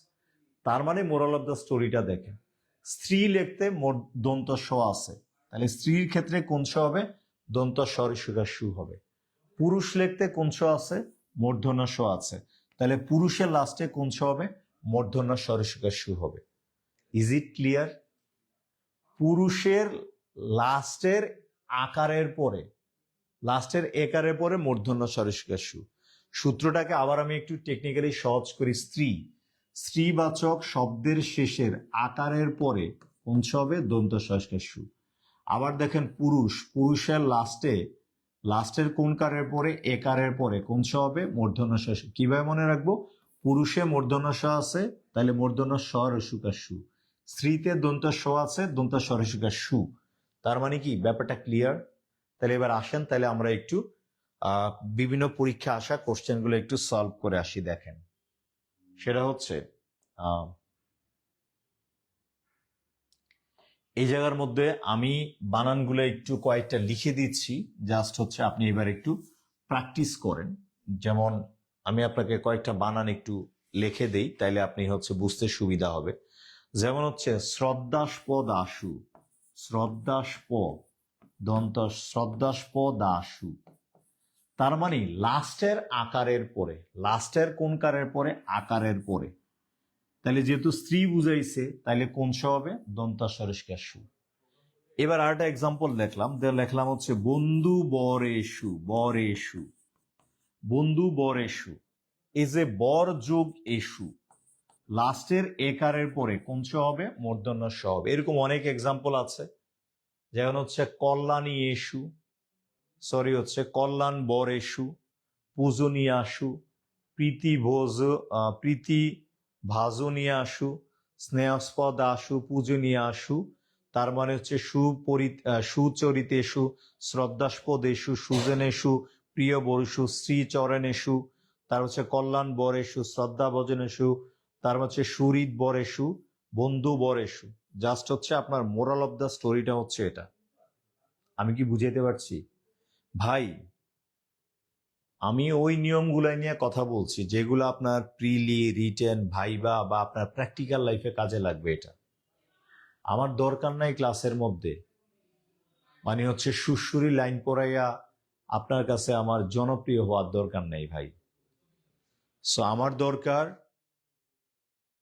আপনাদের যেটা দরকার এটার জন্য আমার কাছে আসেন। যারা ক্লাসে স্যার কতটুকু মানে হাসাইলো, তারা হচ্ছে মিস্টার বিন দেখেন ইউটিউবে, মন ভালো হয়ে যাবে। অন্তত ক্লাসের জায়গাটা পবিত্র রাখেন। আমি ক্লাসে হাসাইলাম, আজকের ক্লাসে এই হাসিটা ভাল লাগবে ক্লাস শেষ হওয়ার পর, ও আল্লাহ নিয়ামুল ভাইয়ের ক্লাসটা ওয়াসা মিয়া, এরকম এই হাসিটা আপনার 2 মাস 3 মাস পর্যন্ত মনে থাকবে। কিন্তু পরীক্ষার হল থেকে আপনি মন খারাপ করে বের হবেন। কঠিন প্রস্তুতি, পরীক্ষা সহজ। ভাই, ক্লাসে যদি আপনি কষ্ট করেন তাহলে আপনার হচ্ছে বাকি যে জবটা পাবেন, গভর্নমেন্ট জব, ওই 35টা বছর আপনি টেনশন ফ্রি থাকবেন ইনশাল্লাহ। মানে একটা সামাজিক জীব হিসাবে বেঁচে থাকার জন্য সোসাইটিতে যতটুকু সম্মান দরকার অতটুকু পাবেন। দয়া করে ক্লাসের মধ্যে মজা খুঁজবেন না। যারা ক্লাসে আপনাদেরকে, এই যে আমি এখন এই কথাগুলো বলছি, এই সময় কি আপনাকে আরো 2টা তথ্য দিলে কি আপনার উপকার হইতো না হইতো? কথা কি বুঝাইতে পারছি? পরীক্ষায় কোন প্রশ্নটা আসবে সেটা তো আমি অনেস্টলি স্পিকিং জানি না। তার মানে যে কোনো পরীক্ষায় প্রশ্ন আসতে পারে। সো আমি ওই মজাটা না করে আমি আপনাকে ক্লাসে এক্সক্লুসিভ তথ্য শেয়ার করতে চাই। আমার এই মতামতের সাথে যদি আপনারা একটু একমত হন তাহলে আমাকে একটু কমেন্টস করে জানান।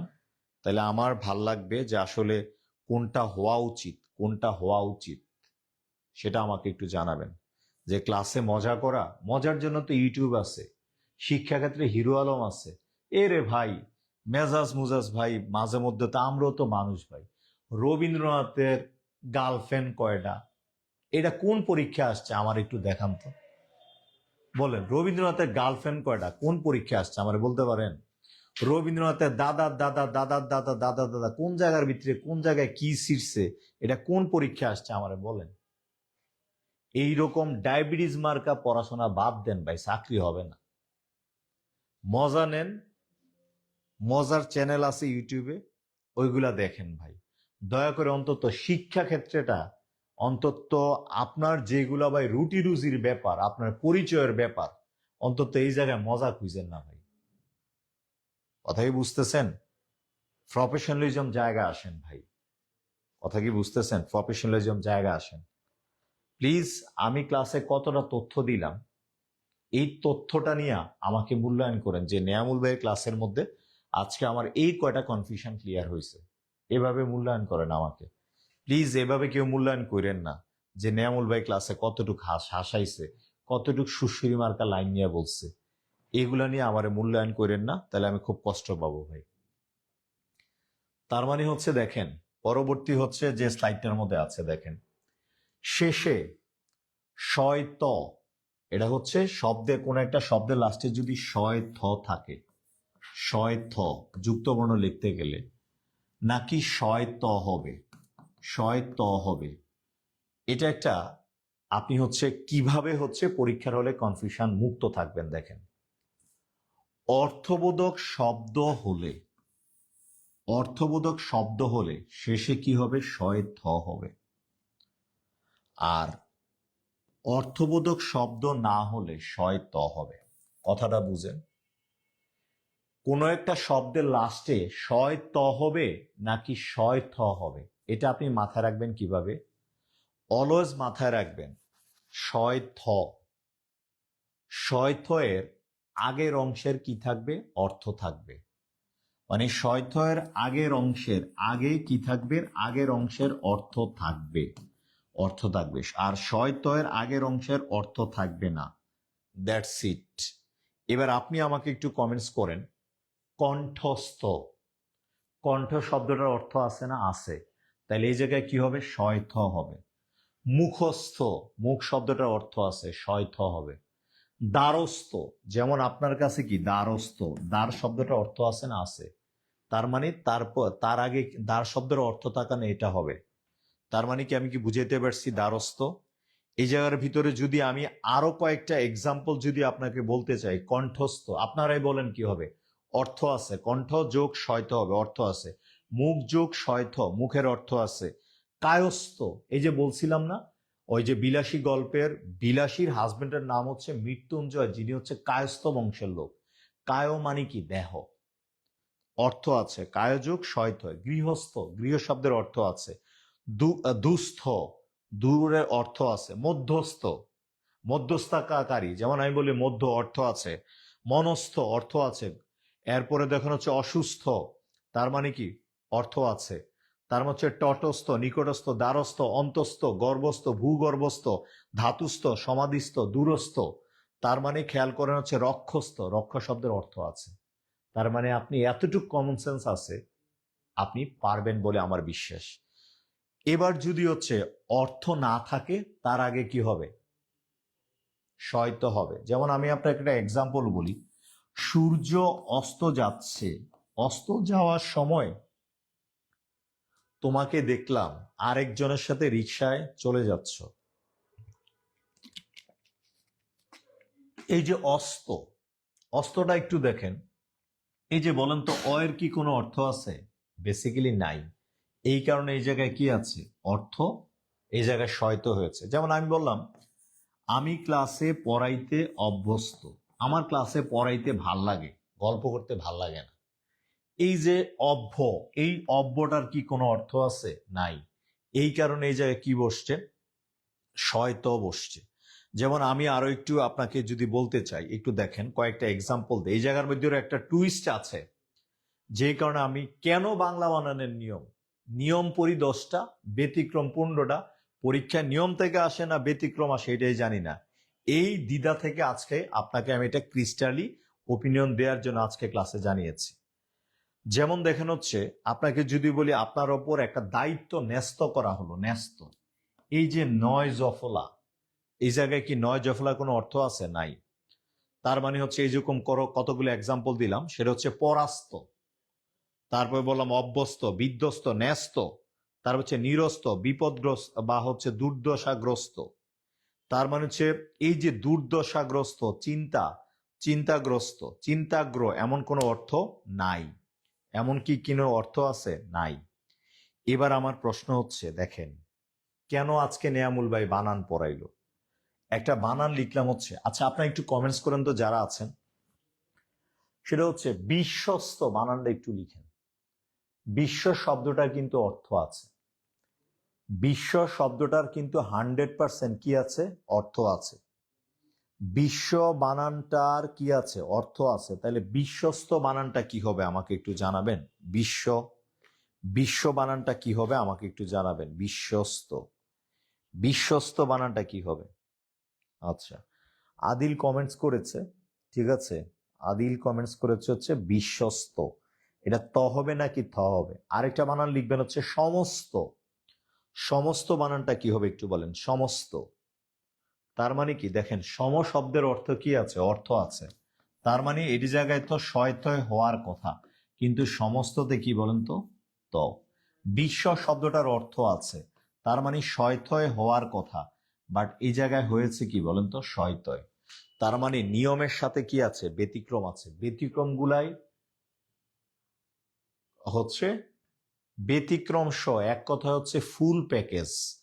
আপনার কোনটা পড়তে হবে না পড়তে হবে সেটা দায় দায়িত্ব জব মাস্টার।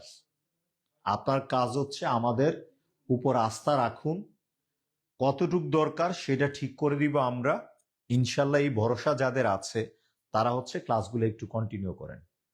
তাহলে সমস্ত বানানে ব্যতিক্রম, শয়ত হওয়ার কথা, বাট শয়তয়। বিশ্বস্ত বানানটা শয়তয় হওয়ার কথা, কিন্তু শয়ত হওয়ার কথা, কিন্তু কি হয়েছে? শয়ত হচ্ছে। আশা করি আপনি একটু ব্যাপারটা ক্লিয়ার, ঠিক আছে? আচ্ছা, আমি আপনাদেরকে এই যে দেখেন একটা বানান আমি হচ্ছে যদি হচ্ছে ভুল করে চলে আসছি। আচ্ছা, আমি যেই মানে একটা আরো একটা ইম্পর্টেন্ট দুইটা বানান আমি আপনাদেরকে লাস্টে একটু ক্লাসে শেয়ার করব, আশা করি আপনারা একটু গুরুত্ব দিবেন ব্যাপারটা। হ্যাঁ, ওকে। আচ্ছা, এবার দেখেন দুইটা বানান আমি আপনাদেরকে একটু বলতে চাই, সেটা একটু দেখেন। হ্যাঁ, ওকে। আচ্ছা, দুইটা বানান আমি আপনার সাথে শেয়ার করতে চাই।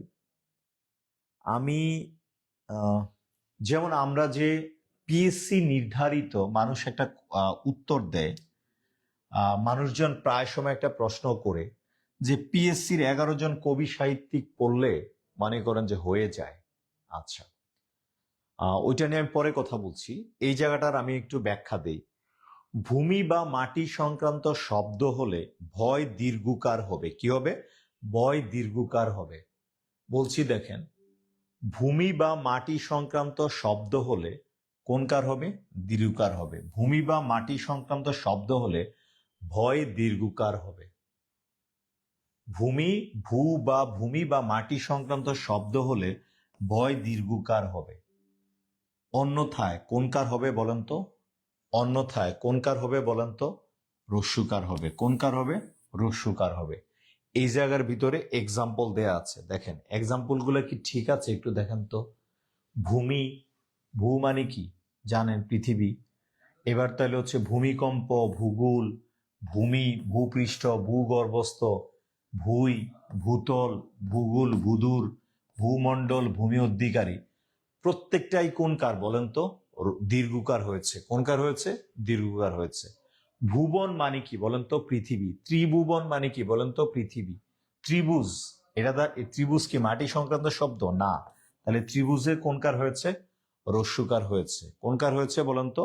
রস্যুকার হয়েছে। তার মানে কি, আশা করি আপনারা একটু এই ব্যাপারটা হচ্ছে ক্লিয়ার হয়েছে। ব্যাপারটা আপনাদের কাছে অনেক কনসেপ্টটা ক্লিয়ার। এই জায়গার মধ্যে আমি আর একটা প্রশ্ন করতে চাই, সেটা হচ্ছে খেয়াল করেন।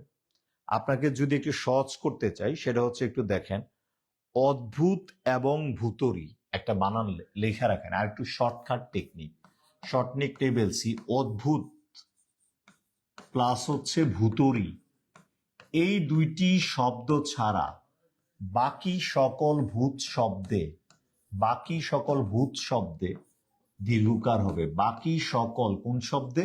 ভূত শব্দে কোনকার হবে? দীর্ঘকার। আমি একটা বলতে চাই, আমার সামনে একটা দুষ্ট ছেলে আছে, বুঝছেন? আচ্ছা, ওই দুষ্ট ছেলের ক্লাস দেখতে চাইলে ক্লাসে সিরিয়াসলি পড়াশোনা করতে হবে। তাহলে আমি আবার একটু ব্যাখ্যা করছি, প্রয়োজনীয়, এটা বিসিএস পরীক্ষা আসছে। আবার বলছি, অদ্ভুত ও ভূতরি এই দুইটা শব্দ, এই দুইটা শব্দে কোনকার হবে? রস্যুকার হবে। কোনকার হবে? রস্যুকার। এছাড়া বাকি সকল ভূত শব্দে কোনকার হবে? দীর্ঘকার। বাকি সকল ভূত শব্দে বেসিক্যালি কোনকার হবে? দীর্ঘকার হবে। কোনকার হবে? দীর্ঘকার। Got the point? আশা করি উত্তরটা পেয়ে গেছেন আপনারা। এবার দেখেন বেসিক্যালি পরবর্তী স্লাইডের মধ্যে কি দেয়া আছে।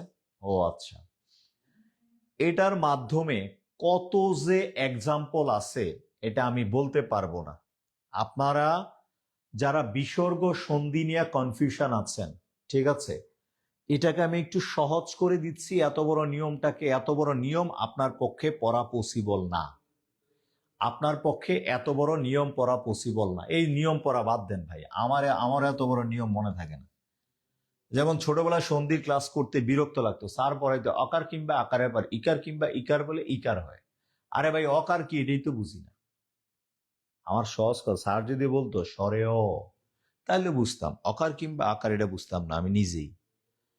তাইলে হচ্ছে এই জায়গার মধ্যে খেয়াল করেন, এই 7টা বর্ণ, আমি নিয়মটা আরেকবার পড়ে দিচ্ছি বোঝার সুবিধার্থে। সাধারণত শব্দের মধ্যে বিসর্গ হয় না, তবে সন্ধি বিচ্ছেদের পরবর্তী শব্দের প্রথম বর্ণ যদি 7টা বর্ণ হয়, তাহলে যে কোনো একটি বর্ণ থাকে, তাহলে তার পূর্বে বর্ণে কি বলবে? বিসর্গ। এই 7টা বর্ণ আপনি এইভাবে টেকনিক্যালি মনে রাখতে পারেন। স্বপক্ষ, কফি খাস, কি খাস? স্বপক্ষ কফি খাস। এটা হচ্ছে একটা শর্ট টেকনিক, মানে অ্যাজ টেকনিক মনে রাখলেন। স্বপক্ষ কি খাস? কফি খাস। স্বপক্ষ কি খাস? কফি খাস। এই বিষয়টা মাথায় রাখেন। স্বপক্ষ, স একটা, প একটা, কিউ একটা, ক একটা, এই রস্যিকারটা আমি এক্সট্রা দিয়েছি, আকারটা দেখেন এই 7টা বর্ণ চলে আসছে। এই স্বপক্ষ কি খাস? কফি খাস। স্বপক্ষ কি খাস? কফি খাস। তাহলে এক্সাম্পলটা টেকনিকটা মনে রাখেন। এই 7টা বর্ণের পরিবর্তে আমরা কি দিব একটু এক্সাম্পল গুলা দেখেন। যদি কোনো সন্ধিজাত শব্দের মধ্যে আমি কি দেখি? দ্বিতীয় অংশে এই বর্ণগুলা দেখি।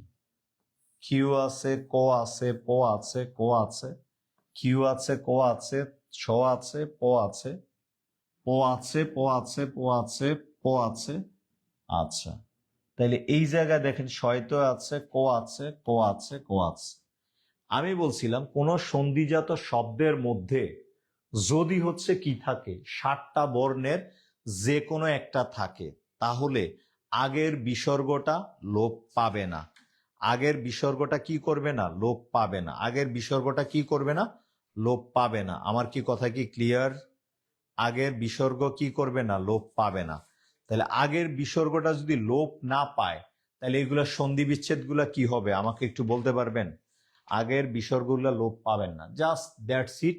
প্রত্যেকটার মাঝখানে একটা যোগ চিহ্ন বসায় দিলে হয়ে যায়। মন বিসর্গ যোগ ক্ষুণ্ণ, গলাদ বিসর্গ যোগ করণ, অধ বিসর্গ যোগ পতন, মাঝখানে একটা সন্ধি বিচ্ছেদ করে দিলে হয়ে যাবে। আমি কি ক্লিয়ার? আমি কি ক্লিয়ার?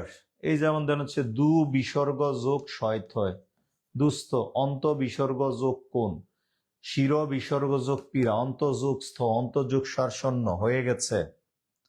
ঠিক আছে, অন্তযোগ সারশূন্য হয়ে গেছে। ঠিক আছে, তার মানে এই 7টা বর্ণ মনে রাখাটা ইফেক্ট। তার মানে হচ্ছে স, পক্ষ, কফি, খাস।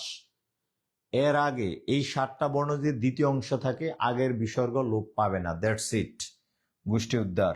এবার দেখেন, চলে যান। এবার দেখেন তো, আপনারা বলতেছেন হ্যাঁ আমি কত কিছু পারি, আমি কত কিছু পারি। আপনারা একটা কথা বলি, দেখেন তো, ধরেন আমার পরিচিত, এই কথাটা আমি প্রায় সময় বলি, আমার পরিচিত একটা মেয়ে, ওর নাম হচ্ছে মিম। আলিফ লাম মিম জালিকাল কিতাবুল। এই যে আলিফ লাম মিম, আলিফ লাম মিম, এগুলো কোন শব্দ? আরবি শব্দ। কোন শব্দ? আরবি শব্দ। তার মানে যে কোনো আরবি শব্দ বাংলা একাডেমি প্রণীত নিয়ম অনুযায়ী যে কোনো বিদেশি শব্দ কোন কার দিয়ে লিখতে হবে? রস্বীকার দিয়ে লিখতে হবে। এটা হচ্ছে বাংলা একাডেমি প্রণীত নিয়ম। তো মিম নামের ওই মেয়েটাকে আমি জিজ্ঞেস করলাম যে আচ্ছা মিম, তোমার নাম তো ভাইয়া আরবি ভাষার শব্দ। জি ভাইয়া আরবি ভাষার শব্দ। তাহলে এখন মিম, তোমার নামের বানানটা তো ভাইয়া রস্বীকার দেওয়া হবে বাংলা একাডেমি প্রণীত নিয়ম অনুযায়ী। সে আমাকে উত্তর দিল, না ভাইয়া, আমি মিম বানানটা ছোটবেলা থেকে দীর্ঘিকার দিয়ে লিখে আসছি, আমি দীর্ঘিকার দিয়ে লিখবই। এই ক্ষেত্রে তার সাথে আমিও একমত। কিভাবে একমত? বাংলা একাডেমি প্রণীত একটা নিয়ম আছে, লেখক, কবি, কোন ব্যক্তি বা প্রতিষ্ঠানের নাম, ব্যক্তি বা প্রতিষ্ঠানের নাম যা লেখা থাকে তাই লিখতে হবে। যা লেখা থাকে তাই লিখতে হবে। কোনো কবি, লেখক বা কোনো প্রতিষ্ঠানের নাম যা লেখা আছে তাই লিখতে হবে। ঠিক আছে, ওকে। কাশফিয়া ইসলাম নাওমি, আচ্ছা, ধন্যবাদ ক্লাসে যুক্ত থাকার জন্য। আগামী দিনের, ঠিক আছে, জাতির অহংকার। এবার দেখছেন এই যে বানানগুলা লিখছি, আপনারা বলেন তো এই বানানগুলা কি ঠিক আছে না ভুল আছে? বানানগুলা কি ঠিক আছে নাকি ভুল আছে? ঠিক নাকি ভুল আছে? একটু আমাকে একটু কমেন্টস করেন তো ভাই। আপনি চাকরি পাবেন, আগে এই বানানগুলো একটু একটু 1 মিনিটের মধ্যে হচ্ছে কারা কারা কারা কারা মনে করেন যেগুলা রাইট কারেক্টটা দিতে পারেন। জীবন আনন্দ দাস, এই বানানটা কি ঠিক আছে? জীবন যোগ আনন্দ, জীবন যোগ কি বলেন তো? আনন্দ। 9 নিচে ও আছে, এই জায়গায় কি আছে? আ।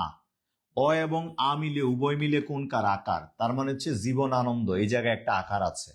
দাস বানানটা কি দন্ত সোনা তালবস্য? একটু খেয়াল করেন তো দাস বানানটা।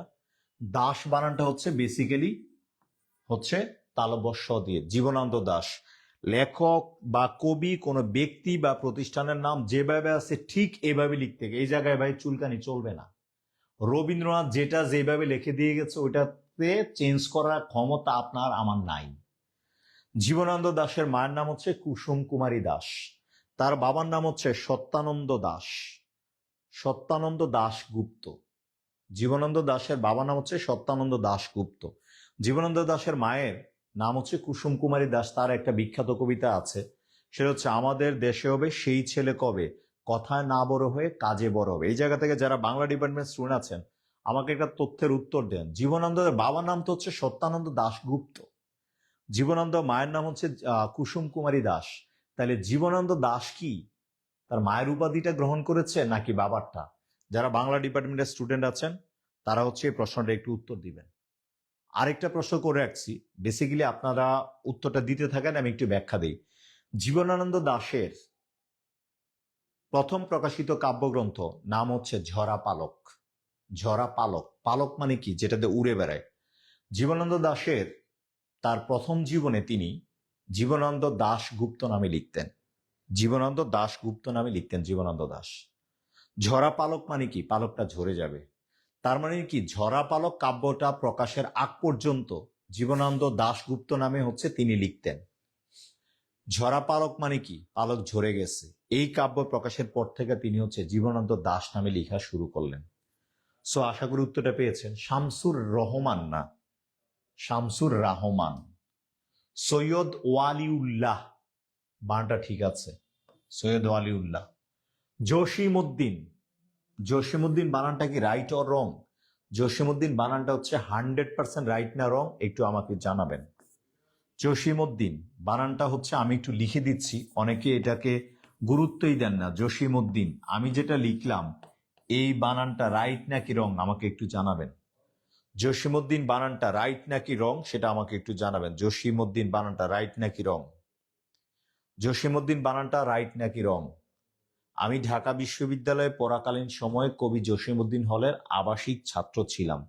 সো এই জায়গা থেকে জসিমউদ্দিন যে বানানটা লিখেছি, এটা যেটা দেখলেন এটাও ভুল, আমি যেটা লিখছি এটাও ভুল।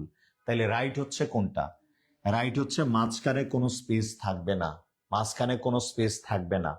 তার মানে উদ্দিনে লিখতে দয়ের নিচে একটা কি আছে? অসন্ত আছে। ভাই আপনি ক্যাডার হবেন, চাকরি পাবেন, আই সেলুট, সমাজ আপনাকে সেলুট দিবে। আপনার কবিদের নাম লিখতে গেলেই যদি এই অবস্থা হয়, আপনার প্রত্যেকটা সাবজেক্টের এরকম কত পরিমাণ বানান ভুল করে আসেন, আপনার যেটা ভুল হয় ওইটাও আপনি জানেন না, বা জানলেও গুরুত্ব দেন না। আপনাকে একটা কথা বলে দিই, যদি আপনি সবগুলা সাবজেক্টে বাংলা, ইংরেজি, ডেইলি সায়েন্স, তারপরে ইন্টারন্যাশনাল অ্যাফেয়ার্স, বাংলাদেশ অ্যাফেয়ার্স, প্রত্যেকটা সাবজেক্টে যদি আপনি ধরেন 100টা বানান ভুল করে আসেন, তাহলে আপনাকে অনেস্টলি বলি আপনার 20 নাম্বার করে আপনাকে কম দেয়া হয়। কত নাম্বার কম দেয়া হয়? 20 নাম্বার। এই 20 নাম্বার যে আপনি কম পাচ্ছেন এটাও আপনি নিজে জানেন না। বিসিএস মানে বেশি পড়া না, বিসিএস মানে আপনার সিলেক্টিভ ওয়েতে পড়া। যেই জায়গাটা প্রবলেম, এই প্রবলেমটা আপনাকে ধরায় দেয়া। ভাই জব মাস্টার কখনো বলে না যে আপনার চাকরিটার প্রস্তুতিটা জব মাস্টারের টিচাররা নিবে। আমরা আপনাকে গাইড করব, আপনার কোন কোন জায়গায় ব্যথা, অর্থাৎ কোন কোন জায়গায় আপনার প্রবলেম, সেই প্রবলেমগুলো আমরা ধরাই দিব। যেটা বললাম 5টা বানান ভুল হইলে কয় নাম্বার কাটা যাবে? 1 নাম্বার। যদি বাংলা এরকম 100টা ভুল হয়, ইংরেজিতে 100টা ভুল হয়, সব সাবজেক্টে যদি এরকম 100টা করে ভুল হয়, তাহলে আপনার কত নাম্বার কাটা যাবে আপনি একটু চিন্তা করেন। আচ্ছা, এবার দেখেন পরবর্তী স্লাইডটার মধ্যে, পরবর্তী স্লাইডটা দেখতে পাচ্ছেন। মনির চৌধুরীর বানানটা ঠিক আছে। মানিক বন্দ্যোপাধ্যায়, বন্দ্যোপাধ্যায় কি বানানটা ঠিক আছে? এই জায়গায় একটা আকার আছে, বন্দ্যোপাধ্যায়। শরৎচন্দ্র চট্টোপাধ্যায় ঠিক আছে। সত্যেন্দ্রনাথ দানা ঠিক আছে। যেটা পড়েন এটা একটু খেয়াল করে পড়েন। অদ্ভুত এবং ভুতুরে, সরি, এই নিয়মটা তো আমি আগেই পড়াই ফেলছি। অদ্ভুত এবং ভুতুরে এই দুইটা শব্দে কোনকার হবে? রস্যকার।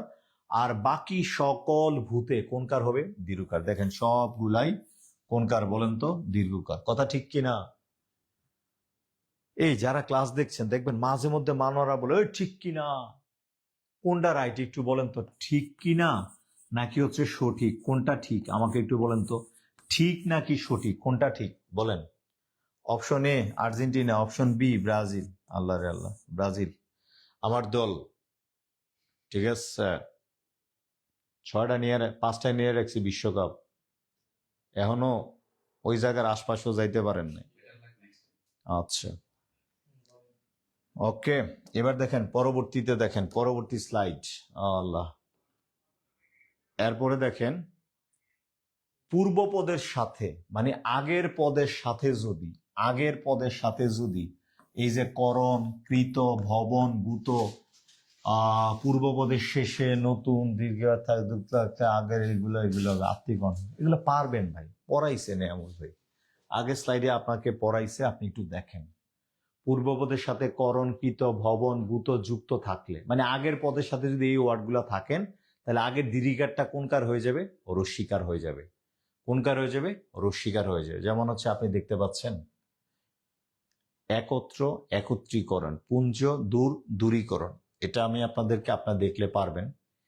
এই যে বানানটা দেখতে পাচ্ছেন, এই যে বানানটা অতৎসম, অশব্দের অর্থ না, যেটা তৎসম না। এই প্রশ্নটা বিসিএস পরীক্ষায় লিখিত এসেছে। কিভাবে এসেছে? লিখিত দেখেন, লিখিত পরীক্ষার প্রশ্নটা আছে অতৎসম শব্দে বানান, 5টা বানান লিখো। কোন অংশে? লিখিত অংশে। অতৎসম শব্দে মানে যেগুলো তৎসম না, অর্ধ তৎসম, তদ্ভব, দেশি বা বিদেশি শব্দে কি লেখা যাবে না? মূর্ধন্য ন লেখা যাবে না। তাহলে মূর্ধন্য ন এর পরিবর্তে কোন ন লিখতে হবে? দন্তন্য ন।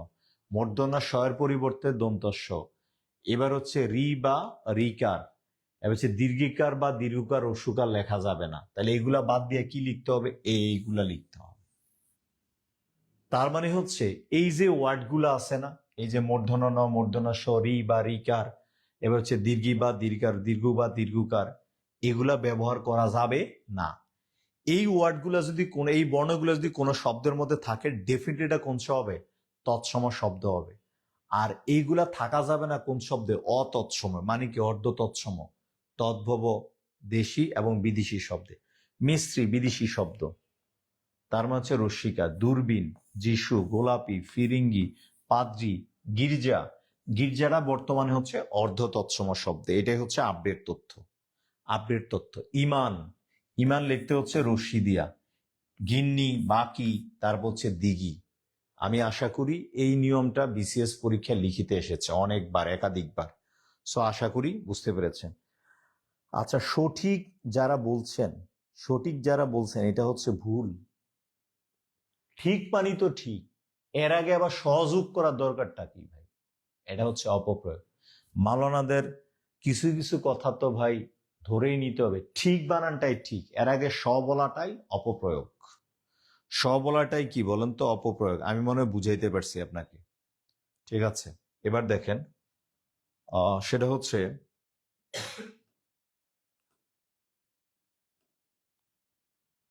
এটার সত্য বানানটা কতবার পরীক্ষা আসছে এটা বিস্তারিত আপনার এই জায়গায় দেয়া আছে, আপনি রিডিং পড়লে আপনি একটু বুঝবেন।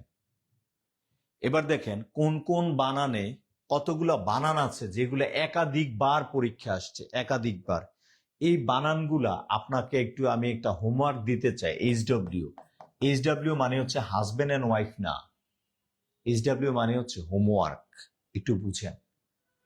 প্রতীক্ষী, সমীচীন, মনীষী, ভাগীরথী, ময়ূষী, অশরীরী, প্রতীচী, এই যে বানানগুলো আছে, উদিচী, হরিতকী, গরীয়সী, শরী, দীপী, এই প্রত্যেকটা বানান পরীক্ষায় কতবার যে আসছে এটার কোনো হিসাব নাই।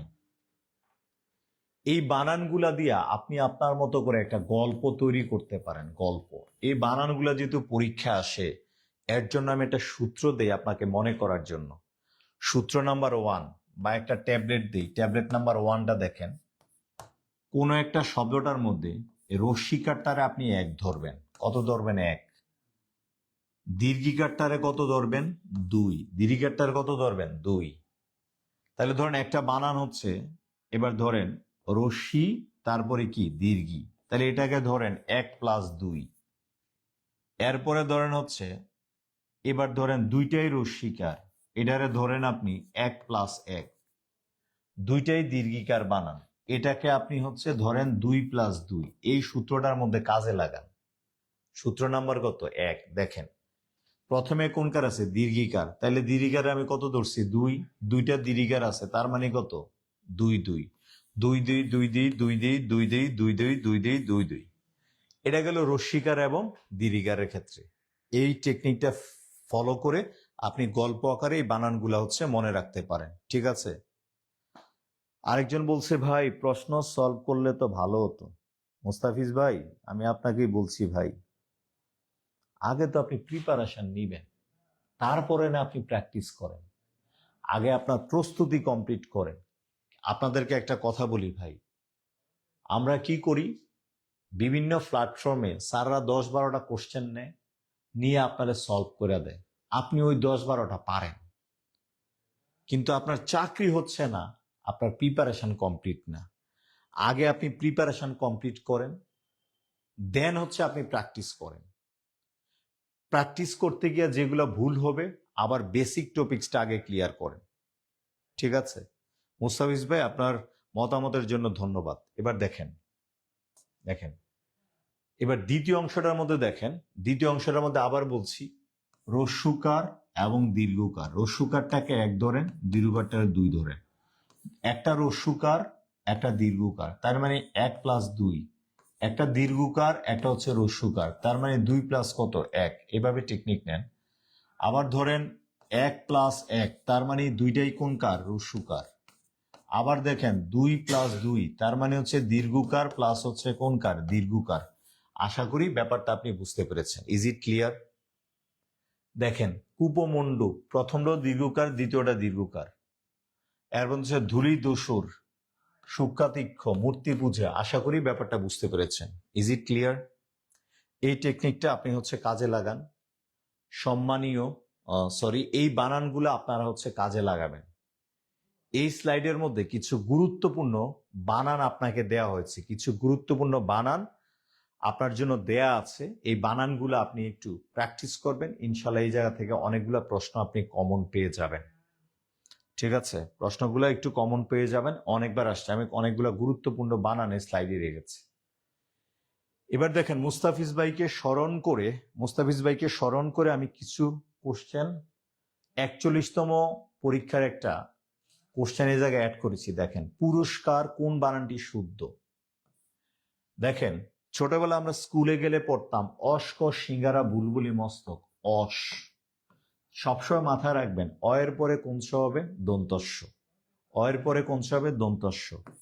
ইশকে হেতু একটা গান আছে, ইশ তার মানে রশ্মির পরে কোন ছ হবে? মূর্ধন্য ষ হবে। রশ্মির পরে কোন ছ হবে? মূর্ধন্য ষ হবে। তাহলে আমি দেখে আসি 1 নম্বর বানানটা ঠিক আছে কিনা।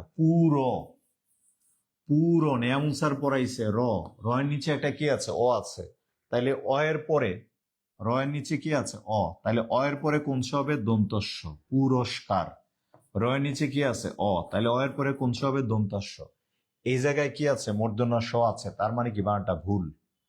তার মানে এই জায়গায় বানানটা কি বলেন তো? ভুল। আবিষ্কার, তার মানে এটাকে ভাঙলে কি পাবো? আব যোগ রশ্মি, রশ্মির পরে নেয়ামুসার বলেছে মূর্ধন্য ষ হবে। ইশ, অস এবং ইশ মনে রাখেন। আব ইশকা, রশ্মির পরে মূর্ধন্য ষ। তার মানে হচ্ছে এই যে আব, আবের পরে যে রশ্মি, রশ্মির পরে দন্ত স আছে, এটা ভুল। এটা কি বলেন তো? ভুল। সময়োপযোগী, আরটা হচ্ছে কি বলেন তো? সত্য। তার মানে এই জায়গাটার ভিতরে সত্য বানানটা একটু আগে আপনাকে আমি হচ্ছে দিয়েছি। আসলে বেসিক্যালি কোনটা রাইট উত্তর হবে? সময় উপযোগী, সময় উপযোগী। তার মানে হচ্ছে এই বানানটা কি বলেন তো? যুগী বানানটা কোনকার হবে? রস্বীকার হবে। তার মানে রাইট উত্তরটা কোনটা হবে? 4 নাম্বারটা। কোনটা বলেন তো? 4 নাম্বারটা। কত নাম্বার? 4 নাম্বারটা। ধন্যবাদ স্যার, এটাই ভাবছিলাম স্যার। জি স্যার, বেসিকের পরেই স্যার। ঠিক আছে, আমাদের ভাই এই প্ল্যাটফর্মের পিছনে মূল উদ্দেশ্য হচ্ছে ভাই আপনাদেরকে সেবা দেয়া। আমরা হচ্ছে ওয়ান কাইন্ড অফ একটা ডাক্তার। আপনার কোন জায়গায় ব্যথা, কোন জায়গায় প্রবলেম বলে দিব ভাই। যদি আপনি যদি আমাদের কাছ থেকে উপকৃত হন, তাহলে অবশ্যই আপনি হচ্ছে আমাদের এই ক্লাসগুলোর সাথে যুক্ত থাকবেন। 4টা অপশন নিয়ে কথা বলি ভাই। ঠিক আছে, এবার তাহলে দেখেন পরবর্তী কোশ্চেনটা আমি আপনাকে দেখতে চাই। পরবর্তী কোশ্চেনটা দেখেন, কোন বানানটি শুদ্ধ? 38তম বিসিএস পরীক্ষা আসছে, বিভিন্ন গ্রেডে আসছে, প্রাথমিকে আসছে। স্বায়ত্ত শাসন, এই বানানটা আসলে কোনটা ভুল এবং কোনটা রং সেটা আমাকে একটু বলেন। স্বায়ত্ত শাসন এটা কি হবে আমাকে একটু বলেন তো? স্বায়ত্ত শাসন, স্বযোগ আয়ত্ত যোগ শাসন। তার মানে হচ্ছে স যোগ আয়ত্ত, আয়ত্ত যোগ কি বলেন তো? শাসন। সন্ধি বিচ্ছেদ করেন। স্বায়ত্ত শাসন, স্বায়ত্ত শাসন তার মানে হচ্ছে দেখেন সন্ধি বিচ্ছেদ করলে তার মানে হচ্ছে সযোগ আয়ত্ত। ঠিক আছে, তার মানে এই জায়গায় রাইট উত্তর হচ্ছে 2 নাম্বারটা। কোনটা হবে বলেন তো? 2 নাম্বারটা। কোনটা রাইট উত্তর হচ্ছে? 2 নাম্বারটা রাইট উত্তর হচ্ছে। ঠিক আছে, সরি, তয় তয় ব, হ্যাঁ। তার মানে হচ্ছে এই জায়গায় 2 নাম্বারটা রাইট উত্তর হচ্ছে, সেটা হচ্ছে আপনি একটু দেখবেন। ঠিক আছে, আচ্ছা। কোন বানানটি সঠিক এটা আপনারা আমাদের সূত্রের মধ্যে পড়ে আপনি পারবেন। কোনটা শুদ্ধ এটা সন্ধি বিচ্ছেদ করলে আপনি পারবেন। এই বানানটা একটু দেখবেন। কোন বানানটা ভুল এটা আমাদের স্লাইডে দেয়া আছে, এটা আপনি পারবেন। এটা আপনি হচ্ছে প্র্যাকটিস করবেন। স্লাইডটা আমি আপনাদেরকে দিয়ে দিব, আপনারা একটু প্র্যাকটিস করেন। আচ্ছা, এই জায়গার ভিতরে দেখেন কোনটি শুদ্ধ বানান আছে, এগুলো আমাদের স্লাইডের মধ্যে আছে, আপনারা প্র্যাকটিস করতে পারবেন। আমি আপনাদেরকে একটা কথা বলি, আমাদের এই স্লাইডটা কার কার লাগবে একটু কমেন্টস করেন। আজকের ক্লাসের স্লাইডটা কার কার লাগবে এটা একটু কমেন্টস করবেন আমাকে। আর বাংলা বানানের উপরে আগামীকাল আপনারা জানেন আমাদের জব মাস্টার ওয়েবসাইটে পরীক্ষা হয়। জব মাস্টার ওয়েবসাইটে কি হয়? পরীক্ষা হয়। জব মাস্টার ওয়েবসাইটে কি হয়? পরীক্ষা হয়। এই জব মাস্টার ওয়েবসাইটে আপনারা বাংলা বানানের আদ্যোপান্ত জানার জন্য আগামীকাল আপনার কাজ হচ্ছে নেয়ামুল ভাই যে থিমগুলা দিল ক্লাসে, আমার এই থিমগুলা নিয়ে আপনি বাংলা বানানের টপিক্সটার উপরে কি করেন?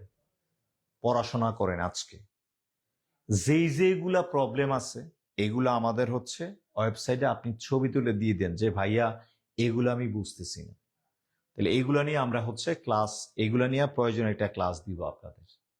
আর পাশাপাশি এই এই টপিক্সের উপরে আগামীকাল আমাদের কোশ্চেন আপলোড হবে ওয়েবসাইটে, আপনারা পরীক্ষা দিবেন।